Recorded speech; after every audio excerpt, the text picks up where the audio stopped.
what is my life about? Why is there life at all? How is it done? What's going on here? Why am I here?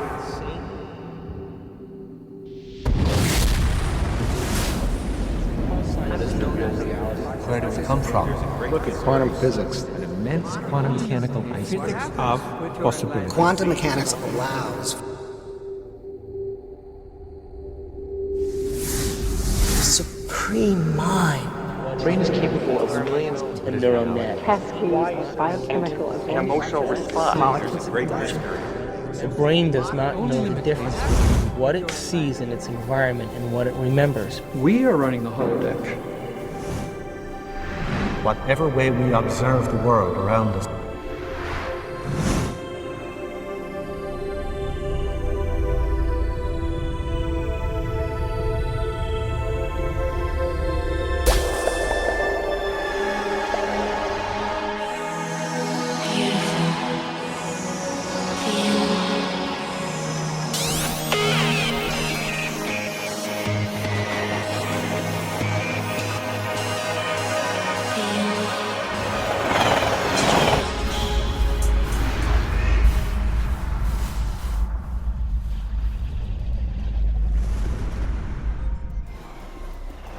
The rabbit hole and how deep and how far we want to go is really how much do you want to discover about your true nature?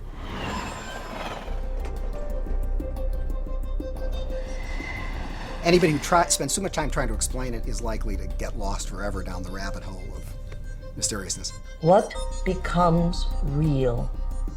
Is it our body? Is it our cumulative genetics? Is it how we look? Is it how we walk? Is it how much we weigh or don't weigh? What we're going to do with that knowledge and how we're going to speculate and examine possibilities and potentials to ask the big questions. What if? What would it be like? How would it be? The moment we ask those questions, it forces the brain to begin to fire in new sequences and new patterns. It breaks the routine. I was basically trying to find the answers to what I've often called those four great questions that everybody faces, whether they realize it or not, even the agnostics and the atheists, as well as the believers and the pious. And that is, who are we? Where do we come from? What should we do? And where are we going? And if you don't answer those four great questions, obviously your life is pretty meaningless. And many people just stuff those questions down, and they want the answers made for them, or they want somebody like Jesus or Krishna or Buddha or somebody else to do it for them. It can't be done. It's like wanting someone to be born for you, or to die for you, or to eat your lunch for you. These things are inescapably personal. What is truth? What is lasting truth? What is really important to you? Questions about whether the world really looks anything like we take it to look, or whether this is just something that's radically altered by being filtered through our perspective, so on and so forth. These are questions which I take it everybody has a natural curiosity about. These are questions, these are the sorts of questions that, thinking about them is what makes life interesting. Physics of mind, physics of thought. What is a thought? What's it made of? Is it made of anything? Does it have its own independent reality? So these are the kind of things that we have to ask about. These are some of the questions that quantum physicists and so forth are looking at, and some of the questions that researchers of consciousness studies are looking at to try to uncover and unravel what is human consciousness and how we make sense of it. Why are we here? Well, that is the ultimate question, isn't it? By we, I assume you mean consciousness, conscious beings. That's we. So why is consciousness here? Do we really think we've used the mass of our brain power? You think we've really reached the depth of our intelligence? That would be an insult to us. We're really great beings. Where do we end? Where do we end and the rest of the world begin? How come we feel separate when we aren't separate? And of course, one of the big questions is, if everything is mutable and reality isn't set, well, how come it feels solid? The question really is, what is God doing to make a universe? Oh, God. When we ask the great questions, something amazing happens in our mind. We have to stop the routine way in which we think. We have to stop allowing the environment to turn on the circuits in our brain that cause us to think the repetitive patterns that we are so in the habit of thinking on a daily basis. To ask the great questions is to be an inspiration. It's to stop the moving locomotive of our life.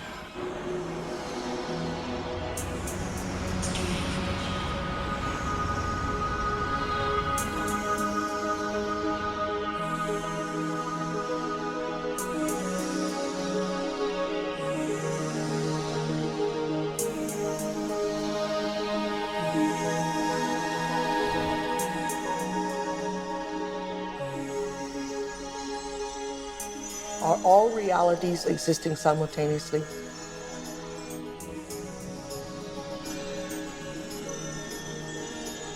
Is there a possibility that all potentials exist side by side?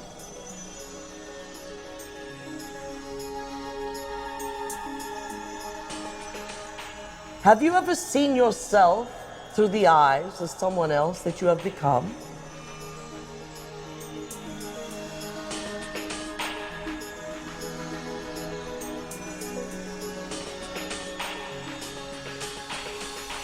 And looked at yourself through the eyes of the ultimate observer? So the film asks, how far down the rabbit hole do you want to go? Remember that Alice went down the rabbit hole following, where she met the Mad Hatter. The Hatter was mad. Hatters became mad from mercury poisoning. And the idea was you want to get out of the rabbit hole after you've gone in. So there's two stages to science. There's the crazy part where you go down the rabbit hole, and then there's the part where you check the craziness of your ideas against a rigorous, strict, straitjacket-like process. I think the interesting thing about science, the interesting thing about physics, is that it is a genuinely new and novel way of trying to come to grips with the world. I think the experimental method, which is important to physics, is a very different business from the method of revelation or the method of meditation or something like that. I don't think it's true that, for example, adherents of, say, Buddhism could imagine changing their beliefs based on the outcomes of some experiments people do with electrons. Why this apparent rift between the church and science, or between science and religion, emerged today, I think the roots of that are very deep. Is Newsreel Films presents exciting news! Is the divorce over? Are spirit and science tying the knot once more? Are the church and the laboratory saying the same thing? Out of the misty ages of antiquity, the quest for the divine and the quest for knowledge about the universe marched hand in hand. Ancient Sumer, there was a god of astronomy, a god of horticulture, a god of irrigation, and the temple priests were the scribes and technologists investigating these fields of knowledge. Ancient Greece, philosophers asking the questions of why are we here, developed the theory of the atom, celestial movements, and human ethics. Medieval Europe, the Western Church arose to a position of supreme power. Kingmaker, landowner, and purveyor of the truth. The church took it upon themselves to be the one knower of everything. The dogma was law. Because it probably goes back to a conviction that some of the books of the scriptures, like the book of Genesis, which deals with the beginnings, is actually telling us about the origins of the world. Now, in fact, any biblical scholar will tell you, and this is not news, that the book of Genesis was never meant to be about the origins of the world.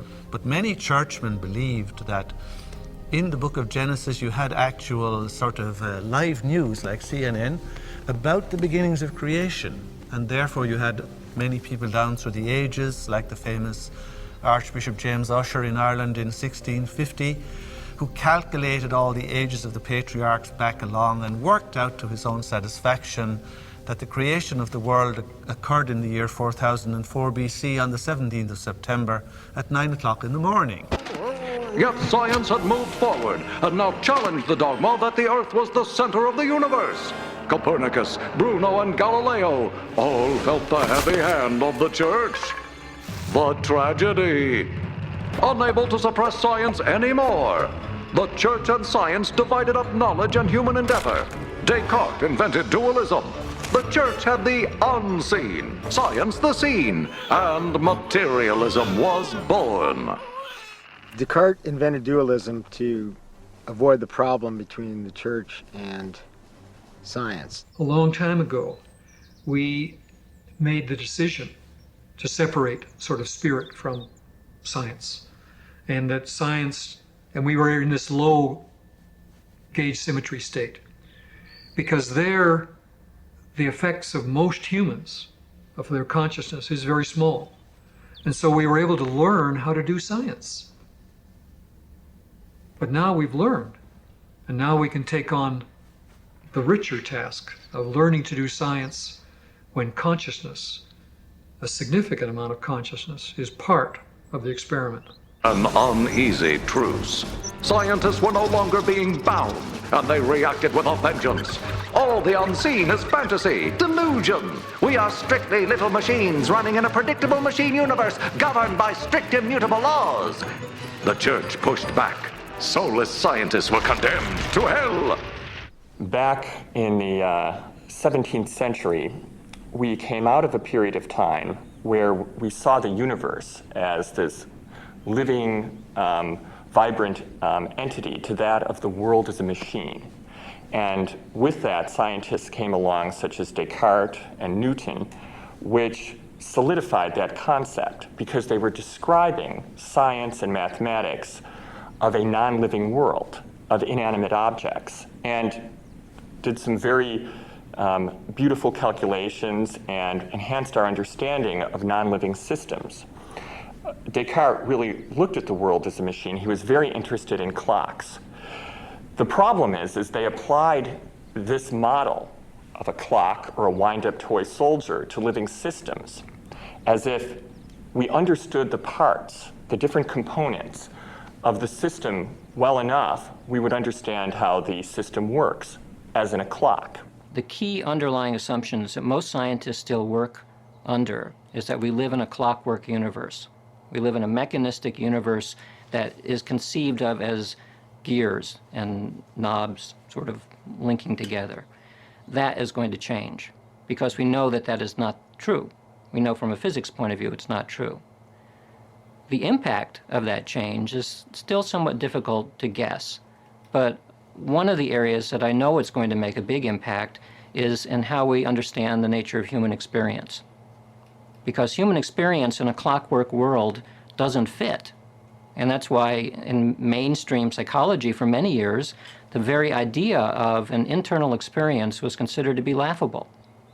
There was no internal experience. It was explained away, and the reason it was explained away is because of this idea of living in a clockwork world. Darwin countered. The Creator is nothing, nowhere. We are random mutations, simply a carrier of TNA's relentless quest for more in a meaningless universe.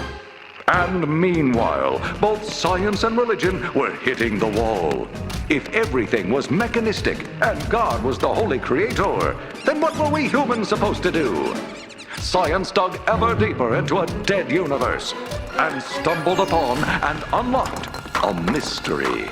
In the material way of thinking, what happens is that we always shortchange ourselves because we cannot understand love, justice, or even meaning. So we think that the world is meaningless. Love and justice are figments of our imagination, which has no meaning in the first place. It seems that on the one hand, say, physics is going to be urging that we look at people as if they were mechanical devices, and other kinds of discourses we have about love, about literature, about art, something like that, are going to be asking us to look at people in a very different way than that. And I'm interested at the points at which those two bang into each other. I'm interested in the points at which those two points of view that one can take on the world come into conflict with one another, come into collision with one another. And I'm interested in studying those collisions. In tiny corners of space and time, scientists found unfathomable energy and mind-numbing mysteries. Mysteries that suggest we are all connected, that the physical universe is essentially non-physical. Time and space are just constructs of this non-materialness. I think that by looking at where this intersection between science and religion is going to be our best way of really being able to address those issues and to go ahead and do science appropriately and morally and respectfully, but also preserve who we are as human beings, because while science can do a lot of things for us, it still doesn't necessarily change who we are as human beings, which probably is the ultimate reason why we have our problems. Bringing mind and matter back together again is not so easy to do. The problem is we've been trained so well in science to work with the idea that mind is outside of science that we don't have any way of testing to find mind in science. I understand the objection from physicists who say that trying to link the spookiness of quantum mechanics to the slipperiness of psychic phenomena is illegitimate. And my response is that I understand the objection. One is mathematically precise and able to be replicated easily in the laboratory. And the other one is very slippery and is full of psychological complexities and all kinds of stuff, including a history of charlatanism and imbeciles and all kinds of stuff. I mean, it's clear that that's there. So, of course, you'd want to stiff-arm the competition. On the other hand, when you look clearly at what is the fundamental thing that both of these realms say, they're talking about a form of interconnectedness. And today, renegade scientists are meeting with religious leaders. Conferences pushing forward a meeting of science and spirit are springing up as the 20th century blew open the doors of a mechanistic view. Will the 21st century blow down the iron wall between the church and laboratory? This is your Is Newsreel reporter, signing off. I think that there must be a scientific explanation for spirituality. I don't think there's been a good one until recently. To me, the only one that makes sense is that proto-consciousness, Platonic values, goodness, truth, exist at this fundamental level of space-time geometry, which can influence our actions if we're open to them, and interconnects us to all other beings, to the universe at large.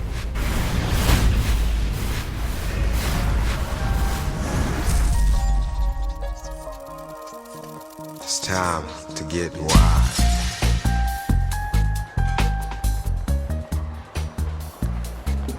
Science creates the stories that we live by. And science has told us a very bleak story. It's told us that we're some sort of genetic mistake, that we have genes that use us basically to move on to the next generation, and that we randomly mutate.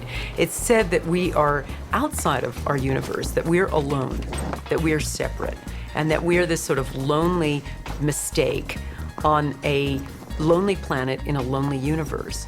And that informs our view of the world. It informs our view of ourselves. And we're now realizing that this view of separateness, is one of the most destructive things. It's the thing that creates all the problems in the world. It's time to get wise.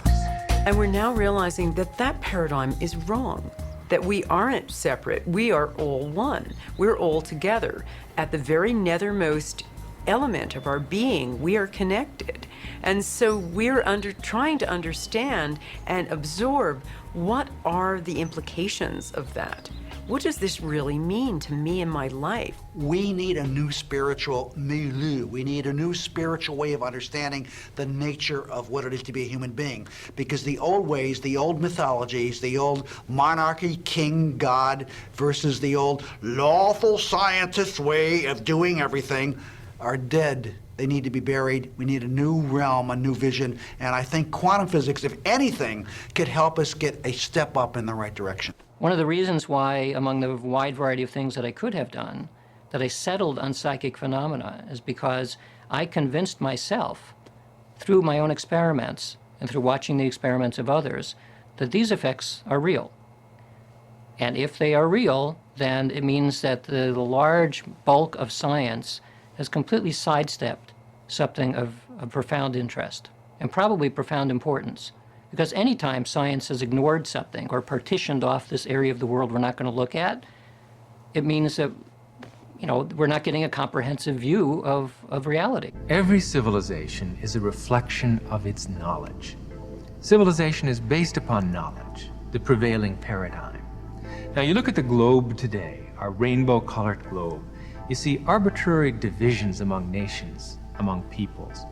These are completely random, completely arbitrary, based upon who owned what at what period of time in history.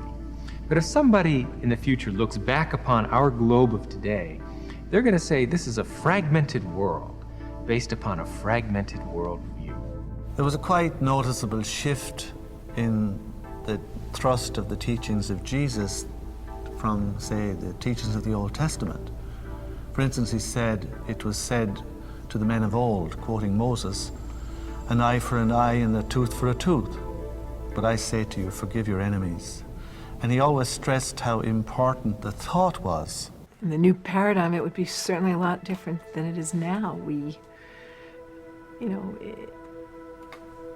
I'm just thinking of how any garbage that comes into anyone's mind, any garbage is strewn out onto the airwaves. You know, children grew up hearing garbage, playing garbage, and every time to take an extreme view, every time a little man kills another little man in a computer game, I mean, something is changed in the brain of that kid. Anytime a worldview changes, it will affect behavior, affects society, affects economy. Everything reflects the sense of what the worldview is.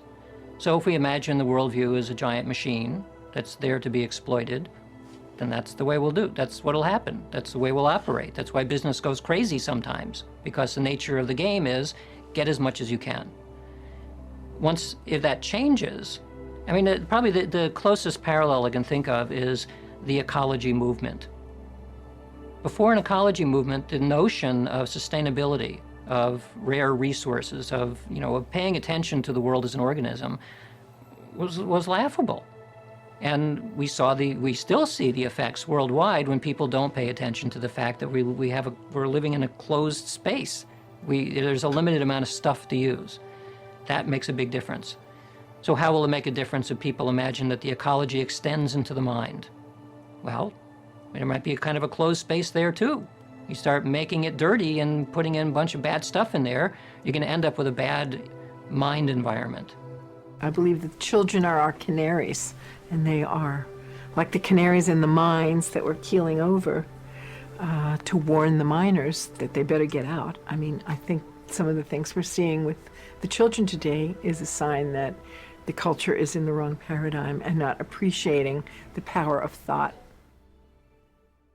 It may very well be that what's going on inside of you, in your brain, in your nervous system, in your nature of observation, how memory works, how mind works, it may very well be that what is happening there is some kind of observer-matter interrelationship, which is indeed making things real for you, affecting how you perceive reality. It's not changing the reality out there. You're not changing big chairs and big trucks and bulldozers and rockets taking off. You're not changing those, no.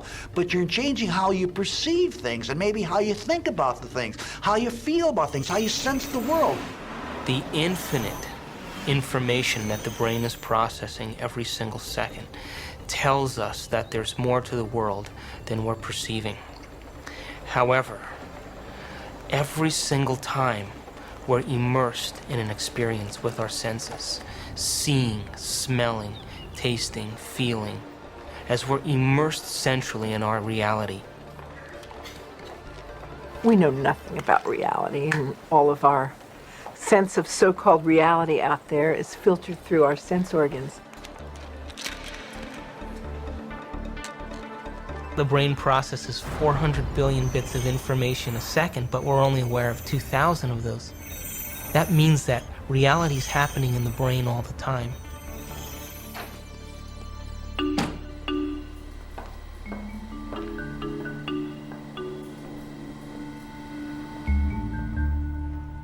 You should try it. How do I know what I'm doing? I and the vase are one. Hey, it might help your work too. I lived through my eyes.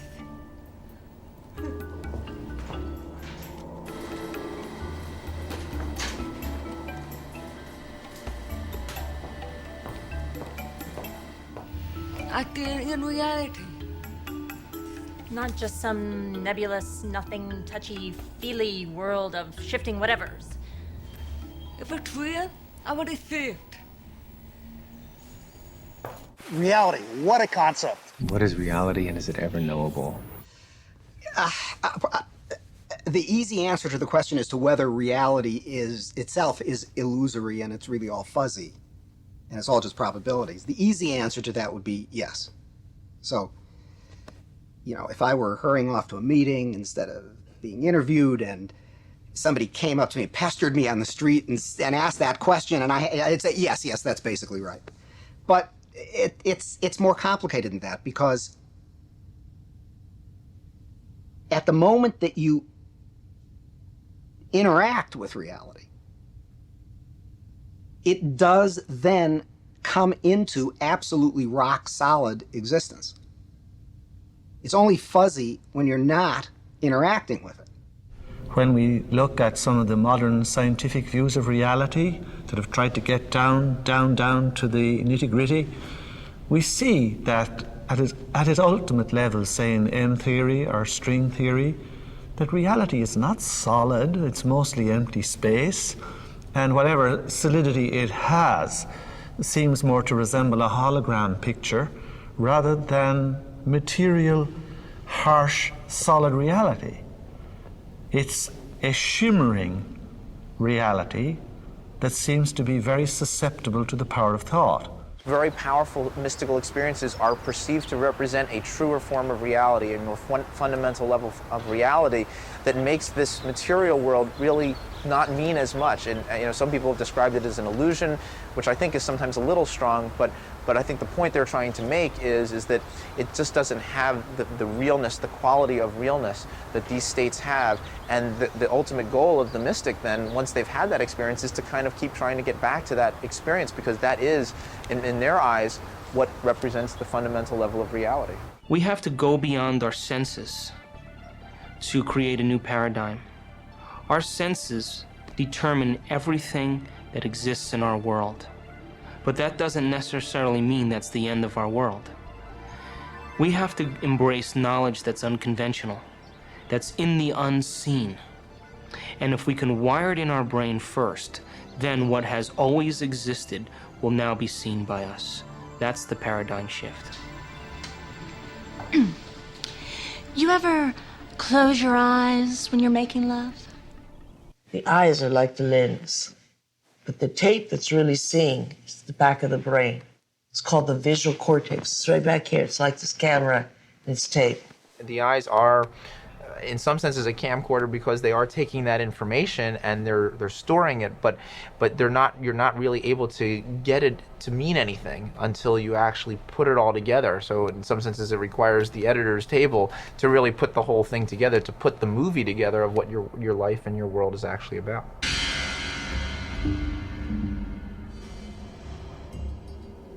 The only movie that's playing in the brain is what we have the ability to see. So is it possible our eyes, our cameras see more than what our brain has the ability to consciously project? Well, the way our brain is wired up, we only see what we believe is possible. We match patterns that already exist within ourselves through conditioning. So a wonderful story that I believe is true is that when the Indians, the Native American Indians on the Caribbean islands saw Columbus's ships approaching, they couldn't see them at all because it was so unlike anything they had ever seen before. They couldn't see it. If I get out of bed in the morning, okay, and I suddenly decide to take very seriously the claim, which is surely a true claim, that I don't know for sure if my eyes are working correctly, okay?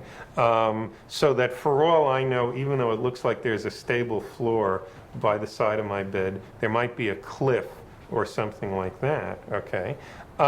If I am unable to order those possibilities in terms of probabilities that I assign to them, then I'm not going to get out of bed. It seems to me I'm paralyzed in the most literal sense of the word, okay? I'm going to have no idea how to literally take the next step. It's definitely the case that we know that my eyes might in principle be deceiving me at any moment. We've had experience of people before subject to hallucinations, and even if we didn't, we don't know how to prove as a fundamental matter that our eyes never deceive us. That's absolutely right. But when we make the decision to get out of bed in the morning, we are assigning probabilities to the various hypotheses compatible with my seeing a floor by the bed. One hypothesis is there really is a floor there, and that's why I'm seeing it. Another hypothesis is my seeing the floor is a hallucination, and there's a cliff there. By getting out of bed in the morning, you endorse one of those hypotheses as more likely than another. When Columbus's armada landed in the Caribbean, none of the natives were able to see the ships, even though they existed on the horizon. The reason that they never saw the ships was because they had no knowledge in their brains or no experience that clipper ships existed. So the shaman starts to notice that there's ripples out in the ocean, but he sees no ship, but he starts to wonder what's causing the effect. So every day he goes out and looks and looks and looks, and after a period of time, he's able to see the ships. And once he sees the ships, he tells everybody else that ships exist out there because everybody trusted and believed in him. They saw them also.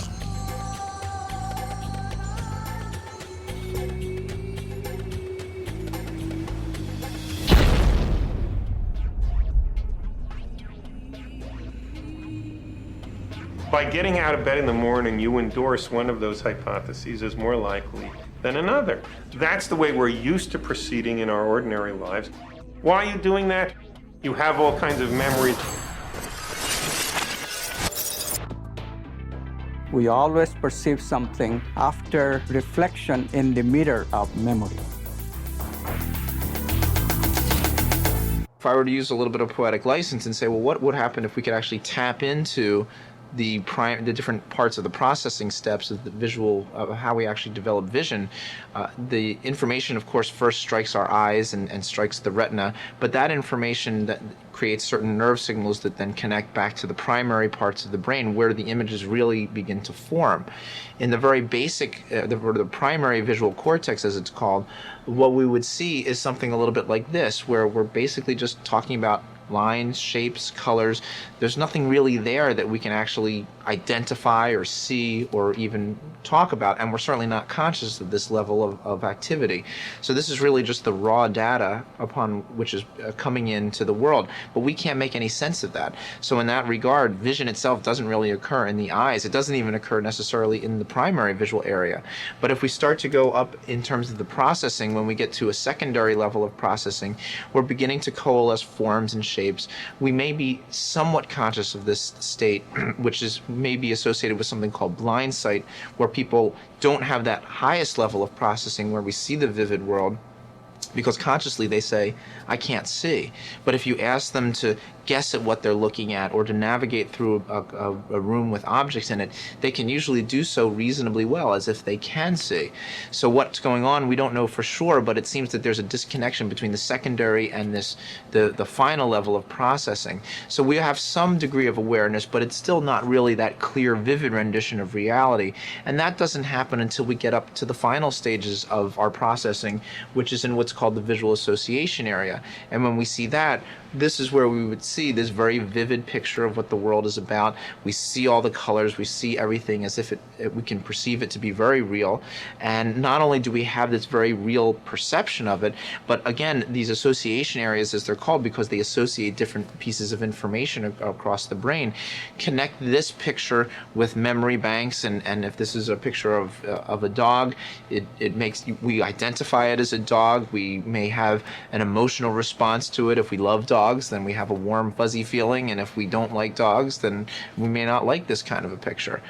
So it depends on what your experiences have been and how you ultimately process the information that really does create for you your visual world. So the brain itself is really what is doing all of your sensing.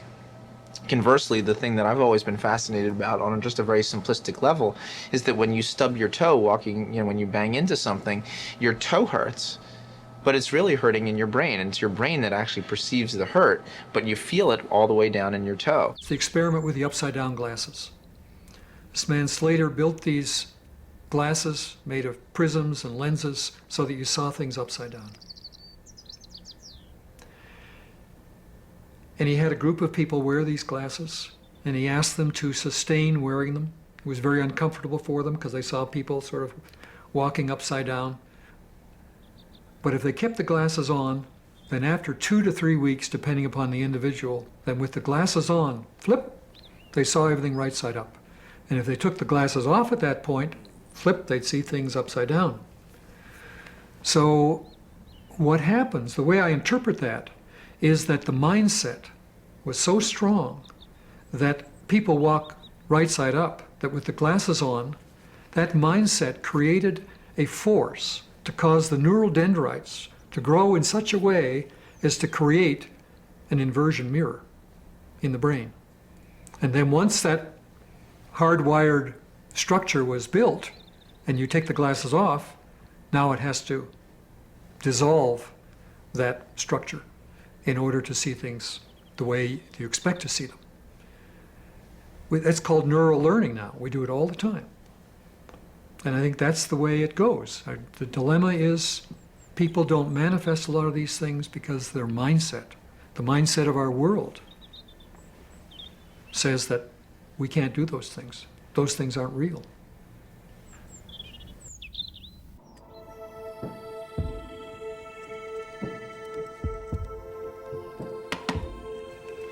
You okay? I heard you scream earlier. Was it another dream?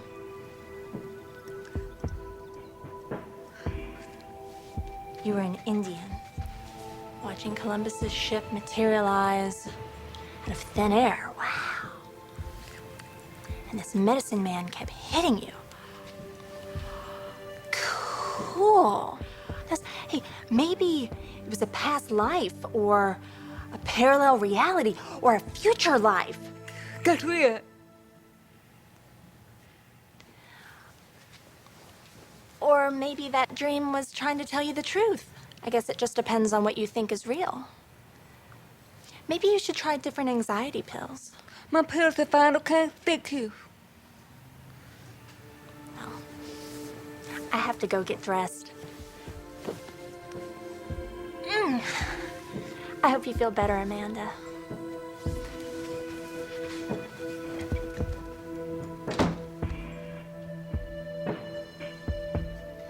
God, Amanda, I could be such an asshole.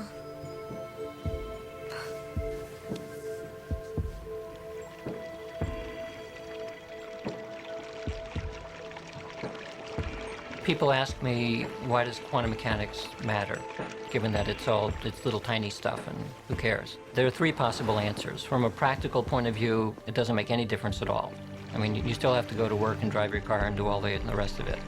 From a second point of view, it actually infiltrates everything in the world, especially the world of electronics. When you go to the supermarket and you do the scanning at the checkout, that's a quantum mechanical effect. But I think the important part is the third one, which is essentially a philosophical issue. Why are philosophers so passionate about deconstructing the assumptions of the world? I finally got it. I got it as a result of looking at quantum mechanics and comparing it to classical mechanics. They present two very different ways of thinking about the way that the world works and about what we are. So from a classical perspective, we are machines. And in machines, there's no room for a conscious experience. It doesn't matter if a machine dies, you can kill a machine, you can throw it in a dump, it doesn't matter. If that is the way that the world is, then people will behave in that way.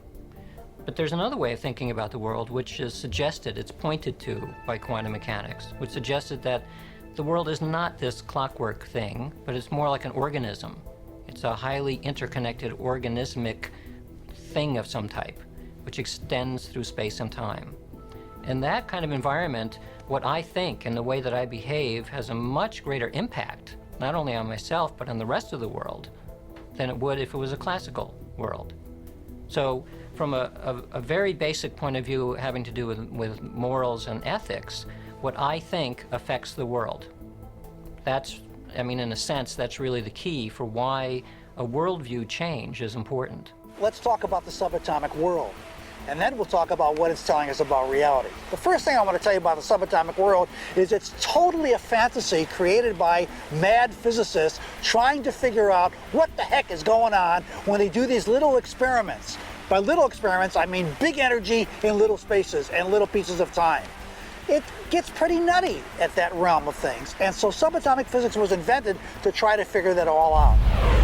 We need a new science down there. It's called quantum physics, and it is subject to a whole range of debatable hypotheses, thoughts, feelings, intuitions as to what the heck is really going on. So on the one hand, you had a theory which from the conceptual standpoint was profoundly puzzling, and on the other hand, from the practical standpoint, was vastly more successful than anything we had ever seen before. This is the kind of situation that produces the tension that all of the investigations of foundations of quantum mechanics are feeding off of since then. Because on the one hand, this is an acutely paradoxical, puzzling, conceptually confusing theory. On the other hand, we have no option along the lines of throwing it out or neglecting it, because it is the most powerful, proven tool for predicting the behaviors of physical systems that we have ever had in our hands. The universe is very strange. There seem to be two sets of laws that govern the universe. In our everyday classical world, meaning at roughly our size and time scales, things are described by Newton's laws of motion, set down hundreds and hundreds of years ago. And they work very well for billiard balls and cannonballs and gravity.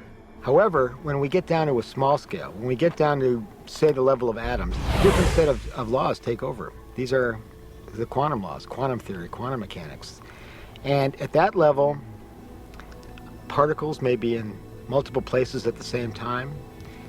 They may behave as waves smeared out spatially and temporally. They may be interconnected over great distances. They may be unified into one quantum state, into one state, governed by one wave function. And the borderline, the threshold, this curtain between the quantum world and the classical world is really mysterious. It's called sometimes the collapse of the wave function, because at the quantum world, everything is in superposition of multiple possibilities, and in the classical world, these multiple possibilities seem to collapse to particular definite choices. So everything is in one particular place. When electrons move about the atomic nucleus, they do so in orbits. You have seen such models of the atom in high school books. You can easily recall them. But the subtle part comes when we think of how does the electron jump from one orbit to the other. A jump that is associated with the emission of light from atoms. Atoms emit light in the process. But how does the electron jump from one orbit to another? Niels Bohr was the first one to point this out, and it's radical. Electrons never go through the intermediate space, to the intervening space. Electrons never traverse any space in making this transition. They just are in the higher orbit, and then they are in the lower orbit. No space in between. So how does one make the jump? If you think in terms of continuity of movement, you can't find answers to that. So quantum fundamentally then means a discontinuity. This word quantum originally it just meant a quantity. In Latin it just means quantity. But that's not the way we use it in quantum physics. From the beginning, we used the word quantum in quantum physics to signify discreteness, and now signify a quantum leap, a discontinuous movement. Quantum mechanics guarantees that the deeper you go, the more energetic nature becomes. It's for this reason that nuclear power is 1,000,000 times more powerful than chemical power. Why? Because chemical power represents a molecular manipulation. Nuclear power emerges from a nuclear manipulation, but the nucleus is 1,000,000 times smaller and 1,000,000 times more fundamental and 1,000,000 times more powerful than the chemical level. So the deeper you go, the smaller you go, quantum mechanics says, the more dynamic you become. The unified field exists at the ultimate scale of the Planck scale, 10 to the minus 33 centimeters. The Planck scale is the very smallest level of reality. If we go down in scale, we're at meters, centimeters. If we go down to atoms, they're 10 to the minus 8 centimeters. Keep going down and down and down. Space-time is smooth until we get to the basement floor, the bottom level, where there's a pattern. There's a fabric, if you will. There's some kind of coarseness or irregularity. And that's at what's called the Planck scale, after Max Planck, the German physicist, at roughly 10 to the minus 33 centimeters. And the Planck time is 10 to the minus 43 seconds. So things are very, very small and happen very, very fast. Now, despite the fact that they're very, very small, space-time is everywhere. So the entire universe is created of this level. And Einstein's relativity says when this fabric curves up, it forms mass, and that's what matter is made of. The notion that things that we touch with our hands, feel, are made of ideas or concepts actually is probably an older idea than we might have thought. And it's a difficult idea to really grasp or get a hold of. But let me try to explain it this way. When we began to look at small corners of space and little pieces of time, we began to see that the objects that we discovered in these regions of space and time weren't just persistently existing. They were kind of popping like bubbles in bubble wrap. Pop, pop, pop, pop, pop, pop, pop, on and off, on and off. And in order to explain that, we wondered what they were doing when they weren't appearing as pops. What were they before that?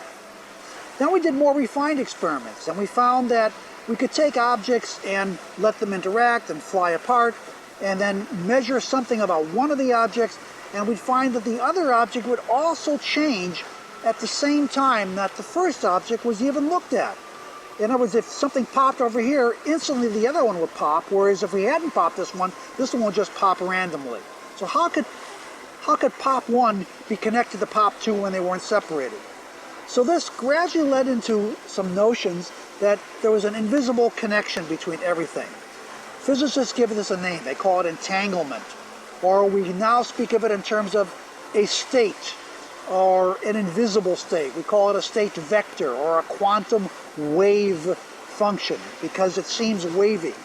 It seems spread out over space and time rather than concentrically localized in one place at one time.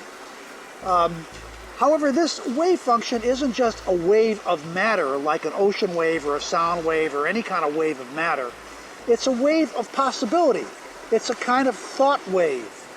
And because it is a wave of thought or possibility or not matter, it's invisible to us. But we can't explain what we do see as matter in these small corners of space and time unless we picture that these matter particles somehow come out from or emerge from these thought wave patterns which are invisible to us. Quantum mechanics is really the play and display of information, the play and display of potentiality, waves of information, waves of potential electron. And it's important, the word potential. This isn't the world of electrons, it's the world of potential electrons.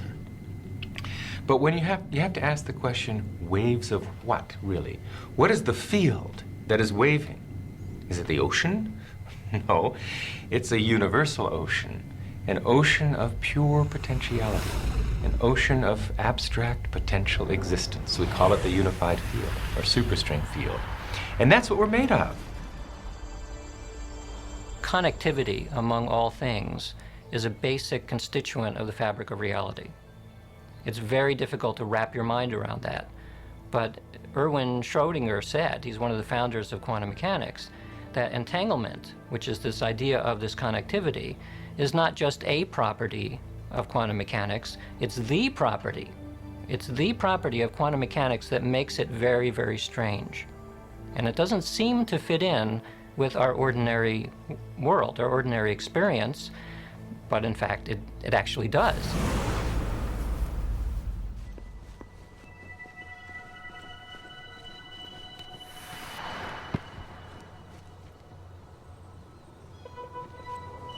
You want to shoot some hoops?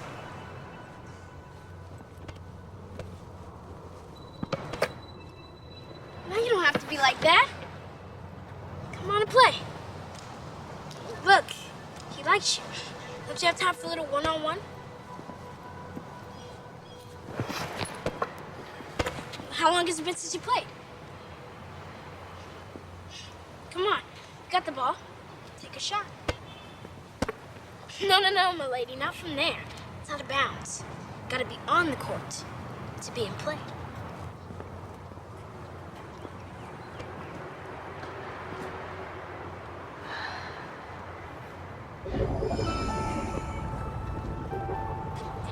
Welcome to Duke Reginald's court of unending possibilities.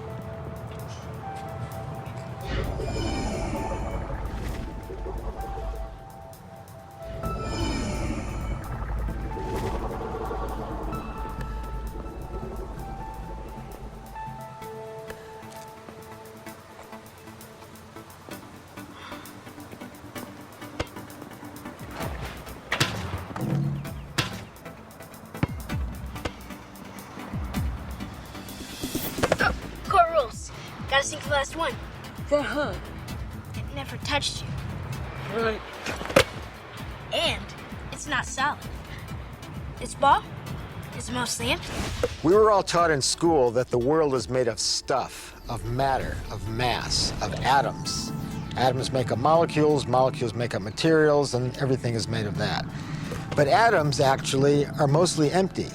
For example, if this ball were the nucleus of an atom, a proton in a hydrogen atom, for example, then the electron circling this, which would describe the outer limits of that atom, would be out by that mountain over there, roughly 20 miles away. And everything in between is empty. In fact, the universe is mostly empty. However, when we go down in scale, in the emptiness, we eventually come to a level, the fundamental level of space-time geometry, the fine basement level of the universe, where there's information, there's a pattern. It's called the Planck scale, and it's the fabric of the universe. And at that level, there's information that's been there since the Big Bang. So most of the universe, even of matter, is actually empty. Most people think that the vacuum is empty. But for internal consistency of quantum mechanics and relativity theory, there is required to be the equivalent of 10 to the 94 grams of mass energy, each gram being E equals mc squared kind of energy. Now that's a huge number, but what does it mean practically? Practically, if I can assume that the universe is flat, and more astronomical data is showing it's pretty darn flat. If I can assume that, then if I take the volume or take the vacuum within a single hydrogen atom, that's about 10 to the minus 23 cubic centimeters. If I take that amount of vacuum and I take the latent energy in that, there is 1 trillion times more energy there than in all of the mass of all of the stars and all of the planets out to 20 billion light years. That's big. That's big. And if consciousness allows you to control even a small fraction of that, creating a Big Bang is no problem. Organizations like NASA, British Aerospace, are all trying to tap into this incredible, unimaginably large energy sea. And they feel if they can tap this, we can travel to different galaxies. So they understand that in empty space, there is this unbelievable energy. When you begin to really grasp this, you begin to grasp the enormity of the energy that would be involved in going down this rabbit hole. What is available for us to use in the future to take us to the stars? The issue is we are perturbing this with consciousness. We are able to, with directed consciousness and intention, we are changing things at the vacuum level, which then allow us to access a new level of physics. So we can do that at that level, not so much at the atom molecule level. That's a secondary effect. So we're already doing it in essence. We're already getting into the rabbit hole by using intention. We're really living in a thought universe, a conceptual universe. Quantum mechanics is just the play and display of potentiality. If you put it that there is an intangible world that affects the tangible world of our experience, and if you then say that's what quantum mechanics says, and granted that's a fair way of trying to put into English something which is very, very difficult to grasp, but it then leads quite naturally to the conclusion that quantum mechanics says that there is a spiritual world that makes this choice, that there's another world that is intangible, that affects and influences the physical world. And really, while that statement might be true, quantum mechanics absolutely does not say that. That intangibility, however, is itself the bedrock of physical reality.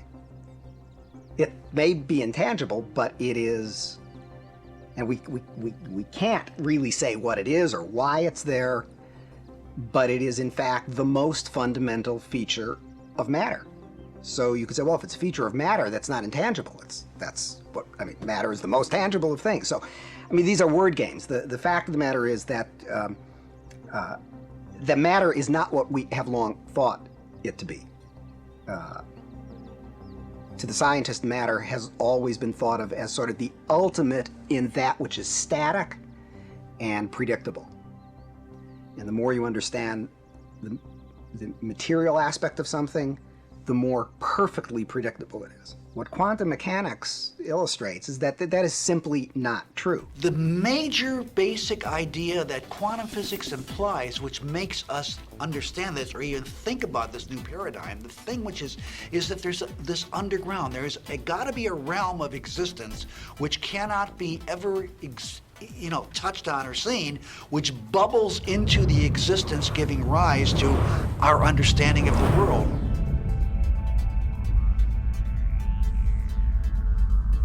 The tighter physics have tried to grasp onto physical reality, to understand what it's really made of. What are the core building blocks of life? At the basis of it all, life, the universe, slips through your fingers.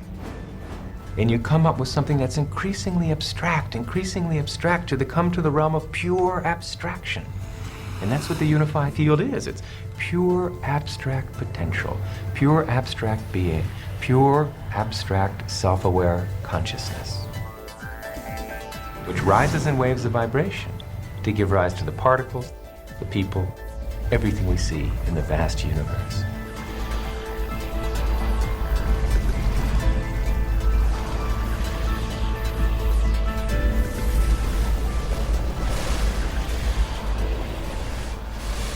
What makes up things are not more things, but what makes up things are ideas, concepts, information.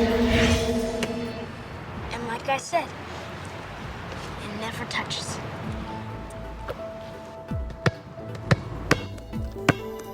Another strange fact is that objects never really touch each other. When I dribble this ball, the atoms of the ball and the atoms of the ground never actually meet. So nobody touches nothing. Come on, put your stuff down. Nobody's gonna take it. Like I said, this is my court. It's no problem.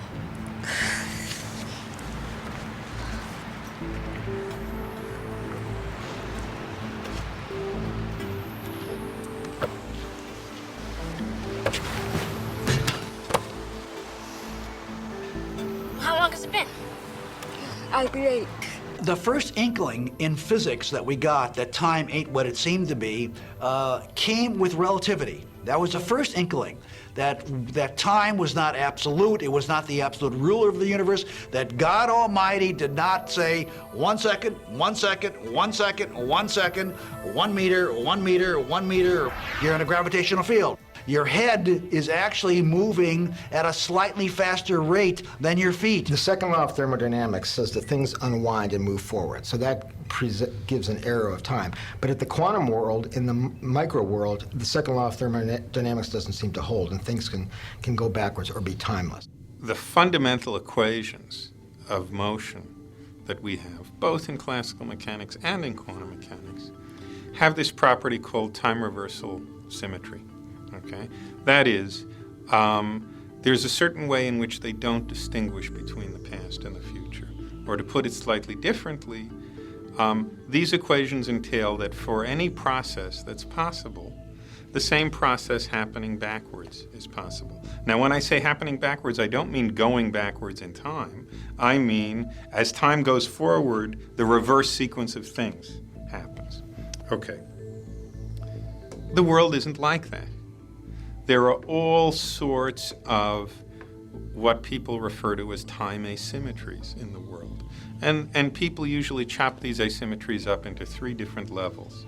Level 1, there are all sorts of ordinary physical processes, ice melting, smoke spreading out in a room, people getting wrinkly as they get old, so on and so forth, that we never see happening in reverse.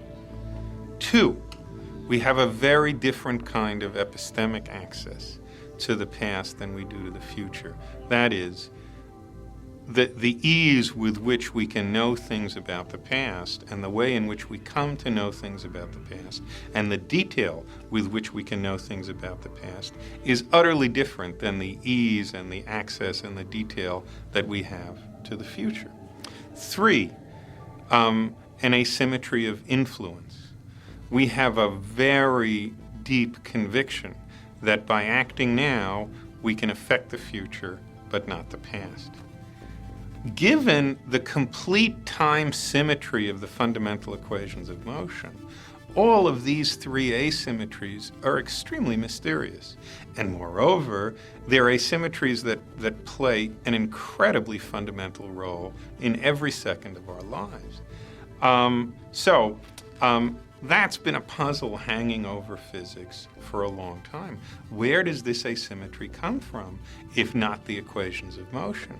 The equations of motion are supposed to be the whole story about how the world works. But in that story, these asymmetries don't show up at all. And yet, these asymmetries are profound, ubiquitous, inescapable features of every second of our lives in the world. One of the most unpalatable ideas still, in spite of the fact that quantum physics has been around a long time, is the possibility or the notion that the future can have a causative effect on the present. We believe that the past can have a causative effect on the present. I hold the ball, I drop it, it falls. Cause, effect when it hits the ground. But could the ground be the cause of my dropping the ball in the first place? It's only in conscious experience that it seems that we move forward in time. In quantum theory, you can also go backwards in time, and there's some suggestion that processes in the brain related to consciousness project backwards in time. For example, in the late 1970s, a neurophysiologist at University of California, San Francisco, named Ben Libet did some very famous experiments. What Libet did was to study patients who were having neurosurgery on their brains, with their brains exposed, while they were awake. They were given a local anesthetic to numb the area of the skull and scalp to access their brains. And they were awake, and Ben would talk to these people. So, for example, what he did was he would stimulate their little finger and look at the part of the sensory cortex on the opposite side that was related to that, record from it electrically, and ask the patient when he or she felt the stimulus on the little finger. And he would also stimulate at that particular area of cortex. Now, what you would think would be that if you stimulate the little finger, it takes a finite period of time to get to the opposite side of the cortex, so the patient would report it a fraction of a second later after the stimulus. And when you stimulate it directly, the patient would report it immediately. He found just the opposite. When he stimulated the little finger, the patient felt it immediately, and when he stimulated directly in the cortex, there was a delay. After sorting through all the data and repeating this over and over, Libet came to the conclusion that somehow the brain was projecting information backwards in time, so that it did take a finite amount of time to get to the sensory cortex, but the brain projected it backwards in time so that the conscious perception was that the stimulus was felt when the pinch actually occurred. There have been some studies which have shown that when people are beginning to move a hand or beginning to say something, that there's actually activity in the brain in certain nerve cells of the brain, even before they become consciously aware of what they're trying to do. In baseball, a scientist showed that if you study how a batter can hit a pitch coming at 100 miles an hour, considering the recognition, the visual processing, the motor response, the reflexes, synaptic delays, it's impossible. That was his conclusion. How could it be accomplished? Well, one possibility is that as the batter is standing there, the ball comes across the plate and the batter sees where the ball is and recognizes it and decides where to swing by the time the ball is already in the catcher's mitt. But the information is projected backwards in time so that he or she swings at the previous time when the ball is just coming across the plate. This could be happening all the time in our normal everyday consciousness. And there's some other experiments that have shown this. Dick Bierman and Dean Radin have done some experiments where a subject sits at a computer screen and watches a series of images which may be somewhat bland or may have highly emotional content, and they just study their galvanic skin responses, a means of emotion. And they vary the timing of when the picture is going to occur, so the subject doesn't know exactly when it's going to occur. And what they find is that, not surprisingly, the emotional pictures give a much greater response, but that both the emotional and the unemotional responses show up a half a second to 2 seconds before the stimulus actually occurs on the screen. And a fellow named Chester Wiley replicated this not only in humans but in worms. So this may be possibly a very widespread phenomenon of backwards projection in time. The only explanation is through quantum physics. Pat Price he was a fantastic remote viewer, and he was supposed to draw where his traveler was going as usual. And he drew 2 tanks and a swimming pool. And when the investigators looked at it, the scientists said, Pat must have just got it wrong this time, because he was right about the swimming pool. They had sent their traveling partner to the municipal swimming pool in Palo Alto. And they said, Pat just got it wrong this time. Months later, one of the scientists received something from the Palo Alto Chamber of Commerce, and it had images of the municipal swimming pool 50 years earlier. And what they saw was the swimming pool, but 2 tanks exactly where Pat had drawn them. And so what Pat's mind had done was not to see what the swimming pool was in present time. He saw it back as it was 50 years ago. I know it seems to me that I often do things and then decide a fraction of a second later what to do, but I've already done them. We're beginning to see that even time itself is not sacrosanct. We're allowed now to get into it in a different way. David Deutsch, Oxford physics professor, was, I think, one of the prime inventors of quantum computation, the quantum computer, and he is very much into parallel universes and time travel, and says all the paradoxes now of time travel. You can go backwards in time and knock off your father and mother before they have you and come back, and you're still alive, and no paradox. And even to explain that is difficult to do, but nevertheless, put them in a parallel universe and it's no problem. So these are the kinds of things we're doing in physics right now. We're rethinking time, and it may very well be that the next phase of time travel in a physical device may be in the next 50 to 100 years from now. Science suggests to us that parallel universes are living simultaneously, that we're living 100,000 lives or 5 lives, however much you can handle, simultaneously, and that all the things that we do are at work right now. I'll be late. You can always go back in time.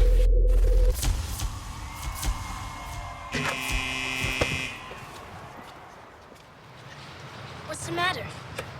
Remember, it's empty. How do you know this shit? I read Dr. Quantum comics. Everybody thinks it's just kid stuff, and I know it's real. That's how I do my magic on the court. So, what they taught us in school isn't really the way it is, and that our senses are playing tricks on us. You just gotta wonder, what is this reality that we find ourselves in? Quantum physics says it's all just waves of information. Do I believe that? I hope so. Yikes! That's how I do my magic on the court. Yeah, I always choose the Wonder Boy first. Well, Dr. Quantum says everybody's got it. Everybody's doing it. Doing it constantly. Each and every time you look. And here we are, the granddaddy of all quantum weirdness. The infamous double-slit experiment.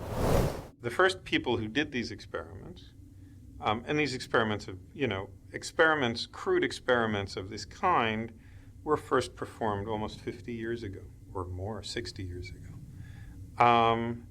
Those people were flabbergasted. To understand this experiment, we first need to see how particles, or little balls of matter, act. If we randomly shoot a small object, say a marble, at the screen, we see a pattern on the back wall where they went through the slit and hit. Now, if we add a second slit, we would expect to see a second band duplicated to the right. Now, let's look at waves. The waves hit the slit and radiate out, striking the back wall with the most intensity directly in line with the slit. The line of brightness on the back screen shows that intensity. This is similar to the line the marbles make. But when we add the second slit, something different happens. If the top of one wave meets the bottom of another wave, they cancel each other out. So now there is an interference pattern on the back wall. Places where the two tops meet are the highest intensity, the bright lines, and where they cancel, there is nothing. So, when we throw things, that is, matter, through two slits, we get this, two bands of hits. And with waves, we get an interference pattern of many bands. Good so far. Now, let's go quantum.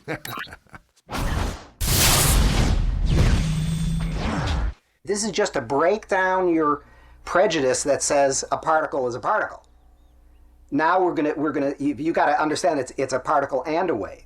An electron is a tiny, tiny bit of matter, like a tiny marble. Let's fire a stream through one slit. It behaves just like the marble, a single band. So, if we shoot these tiny bits through two slits, we should get, like the marbles, two bands. What? An interference pattern. We fired electrons, tiny bits of matter through. But we get a pattern like waves, not like little marbles. How? How could pieces of matter create an interference pattern like a wave? It doesn't make sense. You got to understand it's a particle and a wave. Now that you've taken that leap, let's get one step closer to the reality. It ain't either of those either. And it's both at the same time. But physicists are clever. They thought, maybe those little balls are bouncing off each other and creating that pattern. So, they decide to shoot electrons through one at a time. There is no way they could interfere with each other. But after an hour of this, the same interference pattern is seen to emerge. The conclusion is inescapable. The single electron leaves as a particle, becomes a wave of potentials, goes through both slits, and interferes with itself to hit the wall like a particle. But mathematically, it's even stranger. It goes through both slits, and it goes through neither. And it goes through just one, and it goes through just the other. All of these possibilities are in superposition with each other. We did these experiments and we got certain results. And in the light of these results, we asked a question of the form, gee, which path could the electron have taken through this two paths apparatus?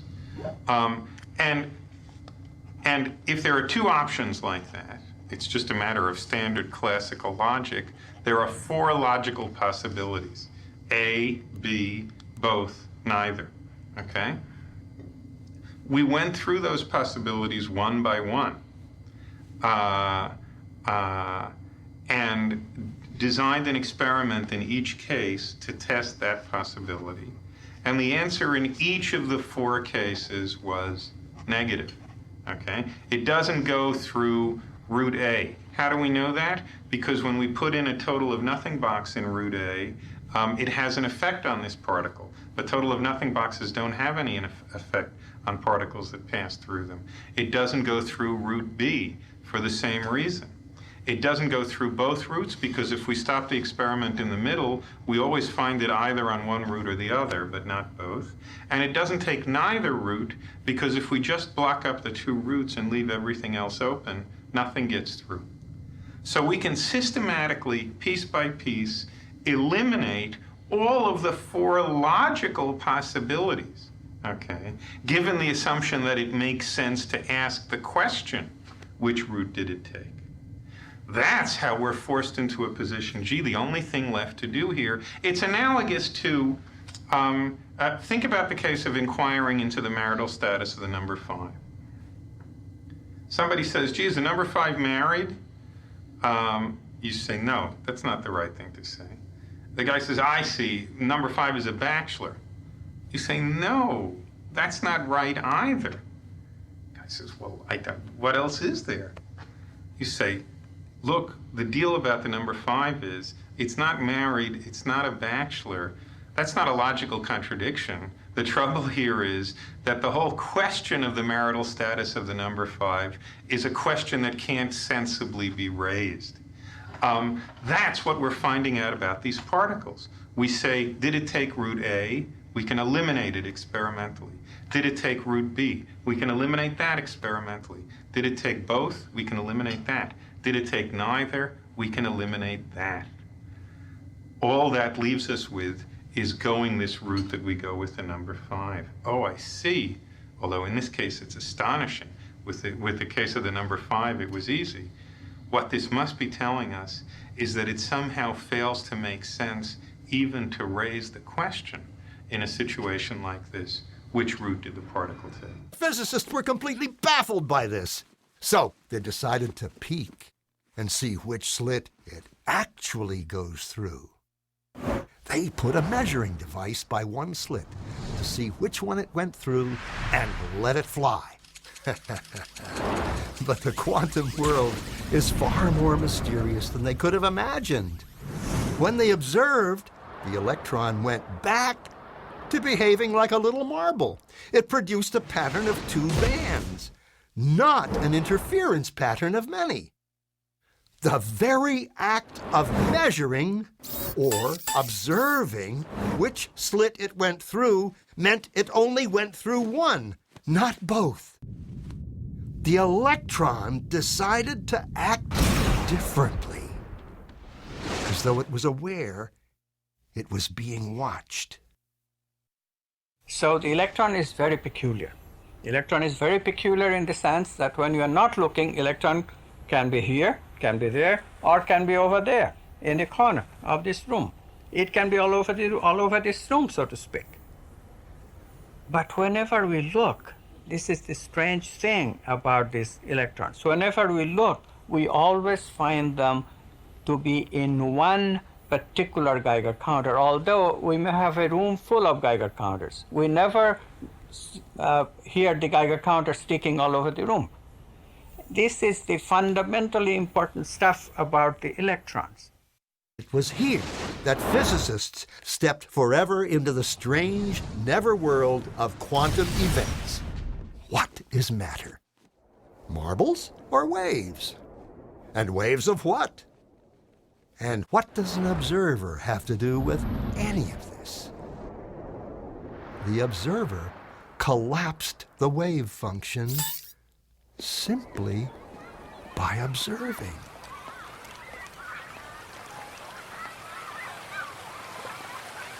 We are always the observer. But sometimes we identify with the event so much so that we even lose the aspect of the observer. That's why the materialist gets totally lost and thinks that we could do without the observer. The physics data tells us that, that an object itself is really a simplification for what we call out there. One is particularly when we're looking at atomic and subatomic particles or atomic and subatomic matter in any form. What we find is how we go to look at it, what we choose to examine it with, actually changes the properties of what we observe to be out there. Is this the observer, and which is so intricate to understanding the wacky, weird world of quantum particles and how they react? Is this, then, the observer? And even though we cannot have a quantum field without the observation of scientists who have gone there, who have uncovered it, layer after layer after layer, they're all observers. But not one of them agree conclusively on all points in the field, because they are perceiving the field mathematically from different angles of perception. Mathematics shows us clearly that the movement of objects are describable only in terms of possibilities, not the actual events that happens in our experience. Quantum physics calculates only possibilities. But if we accept this, then the question immediately comes, what chooses among these possibilities to bring the actual event of experience? So we directly, immediately see that consciousness must be involved. The observer cannot be ignored. Observer is part of the description of the world, but the observer is not included in quantum physics. We can only describe the objects, not the subject. So we get the idea that the subject must be more fundamental than the objects. Consciousness is more fundamental. We don't know in quantum mechanics how to hook ourselves as observers up with the world. We don't know how to treat ourselves as observers as just another part of the physical system that we're describing. The only way we know how to do quantum mechanics as it's traditionally formulated is to keep the observer outside of the system you're describing. The minute you put him in, you get all these paradoxes. And we're forced to say things in quantum mechanics like, look, the book is doing what it's doing because of quantum mechanics, and I see that because I'm there and I see it, and you better not try to analyze that second part of the sentence in terms of applying quantum mechanics to it, because it's going to break down. That's why there are these two separate laws of the evolutions of physical systems. One that applies when you're not looking at them, the other that applies when you are. But that's crazy. There's no way that we're ever going to mathematize or put into mathematical formula this very act in which a conscious observer comes up with the answer. People say, oh, the measuring instruments, the recorder records it, and there it is, it's on the tape, it's recorded. You forgot one part of the equation. Somebody has to look at the tape. And until somebody looks at the tape, it ain't recorded at all. Until there's an ear, there is no sound in the forest. The extreme view would be idealism, Bishop Berkeley and the Hindu approach, which says that consciousness is all there is. And that all there is my consciousness. I'm creating you and the camera and the world around me, and all there is me. But that is a view that's impossible to refute, because I can't really prove that you are out there in reality and have your own consciousness, and you can't prove that I'm conscious. So idealism, both from the Western standpoint, from what Bishop Berkeley said, and the Hindu tradition, is one possibility. Another possibility, the Copenhagen interpretation says we create reality by an observation collapses the wave function. The problem with that is it doesn't say what observation is. It doesn't say what consciousness is. Why is our brain different from a measuring device or anything else? And it kind of puts consciousness outside science. So my view is somewhere in the middle with the Penrose objective reduction, where you have a superposition which reaches threshold and self-collapses and chooses a reality at that point of a number. It's kind of a multiple choice. It's not like starting from scratch anything you want. It's a multiple choice of multiple possibilities for each specific collapse. But the beauty is, according to, this is one of Roger's great contributions, I think, is that he said the Platonic information embedded in the fundamental level of the universe helps to choose or influences which choice is made. And this only occurs in the objective reduction. So if you make a conscious choice, if you're mindful about it and don't act rashly, or reflexively, maybe think about it and allow yourself to be influenced by what you want to call instinct or intuition or your higher power or the way of the Tao or may the force be with you, however you want to put it, the quantum information embedded at the Planck scale will influence your decision one way or the other for the good, generally. So it's kind of a way of bringing in some kind of spiritual divine guidance, if you will. One of the important innovations of quantum mechanics is that a certain fantasy that held in physics up until then about the possibility of observing something entirely passively, observing it without affecting it in the process of observing it. However things turn out, it's fairly clear now that quantum mechanics will have ended that permanently.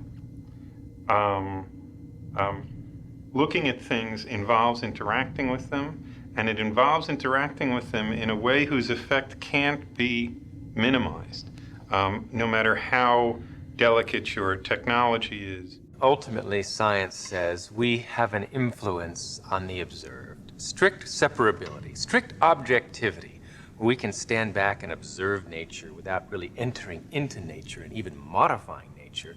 That strict separability is no longer possible. We understand that now from quantum mechanics. At the very core of life, the very foundation of experience, it's all created by consciousness. The very earliest experience, the beginning of the universe, you could say, is when pure consciousness, the unified field, seeing itself, creates within its essentially unified nature the threefold structure of observer, observed, and process of observation. From that, at that deepest level of reality, consciousness creates creation. The observer does have a tremendous impact on what reality is all about. And because of how consciousness works for us as human beings, because of the possible effects that consciousness may have on things that are out there in the world, we can see that there is some relationship between what is observed and what the observer is doing.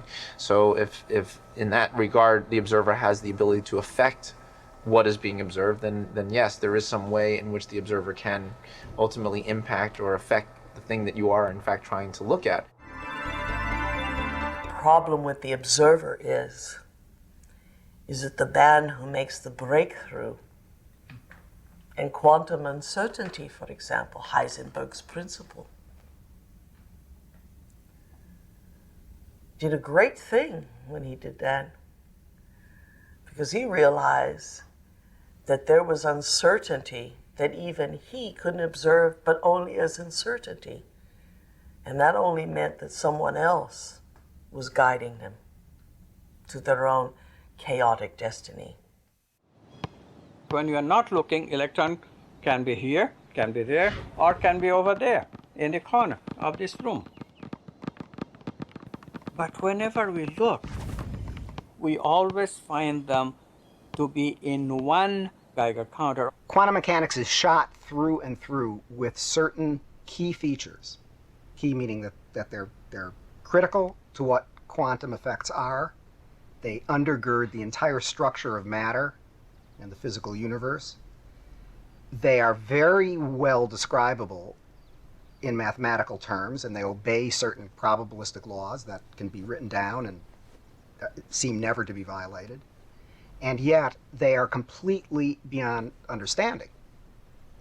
For instance, what we were just talking about, superposition, and the notion that something can exist in two places at once and yet be in neither of those two places. Okay, well, that's a perfectly good English sentence, I think. But you can't actually make sense out of it. And I can write an equation that basically says in mathematical terms what I just said in English, that gives the probability that if you look, you'll find the object to the left, and a certain other probability that when you look, you'll find it to the right. So that's all neat and clean, and the mathematics of it brooks no contradiction.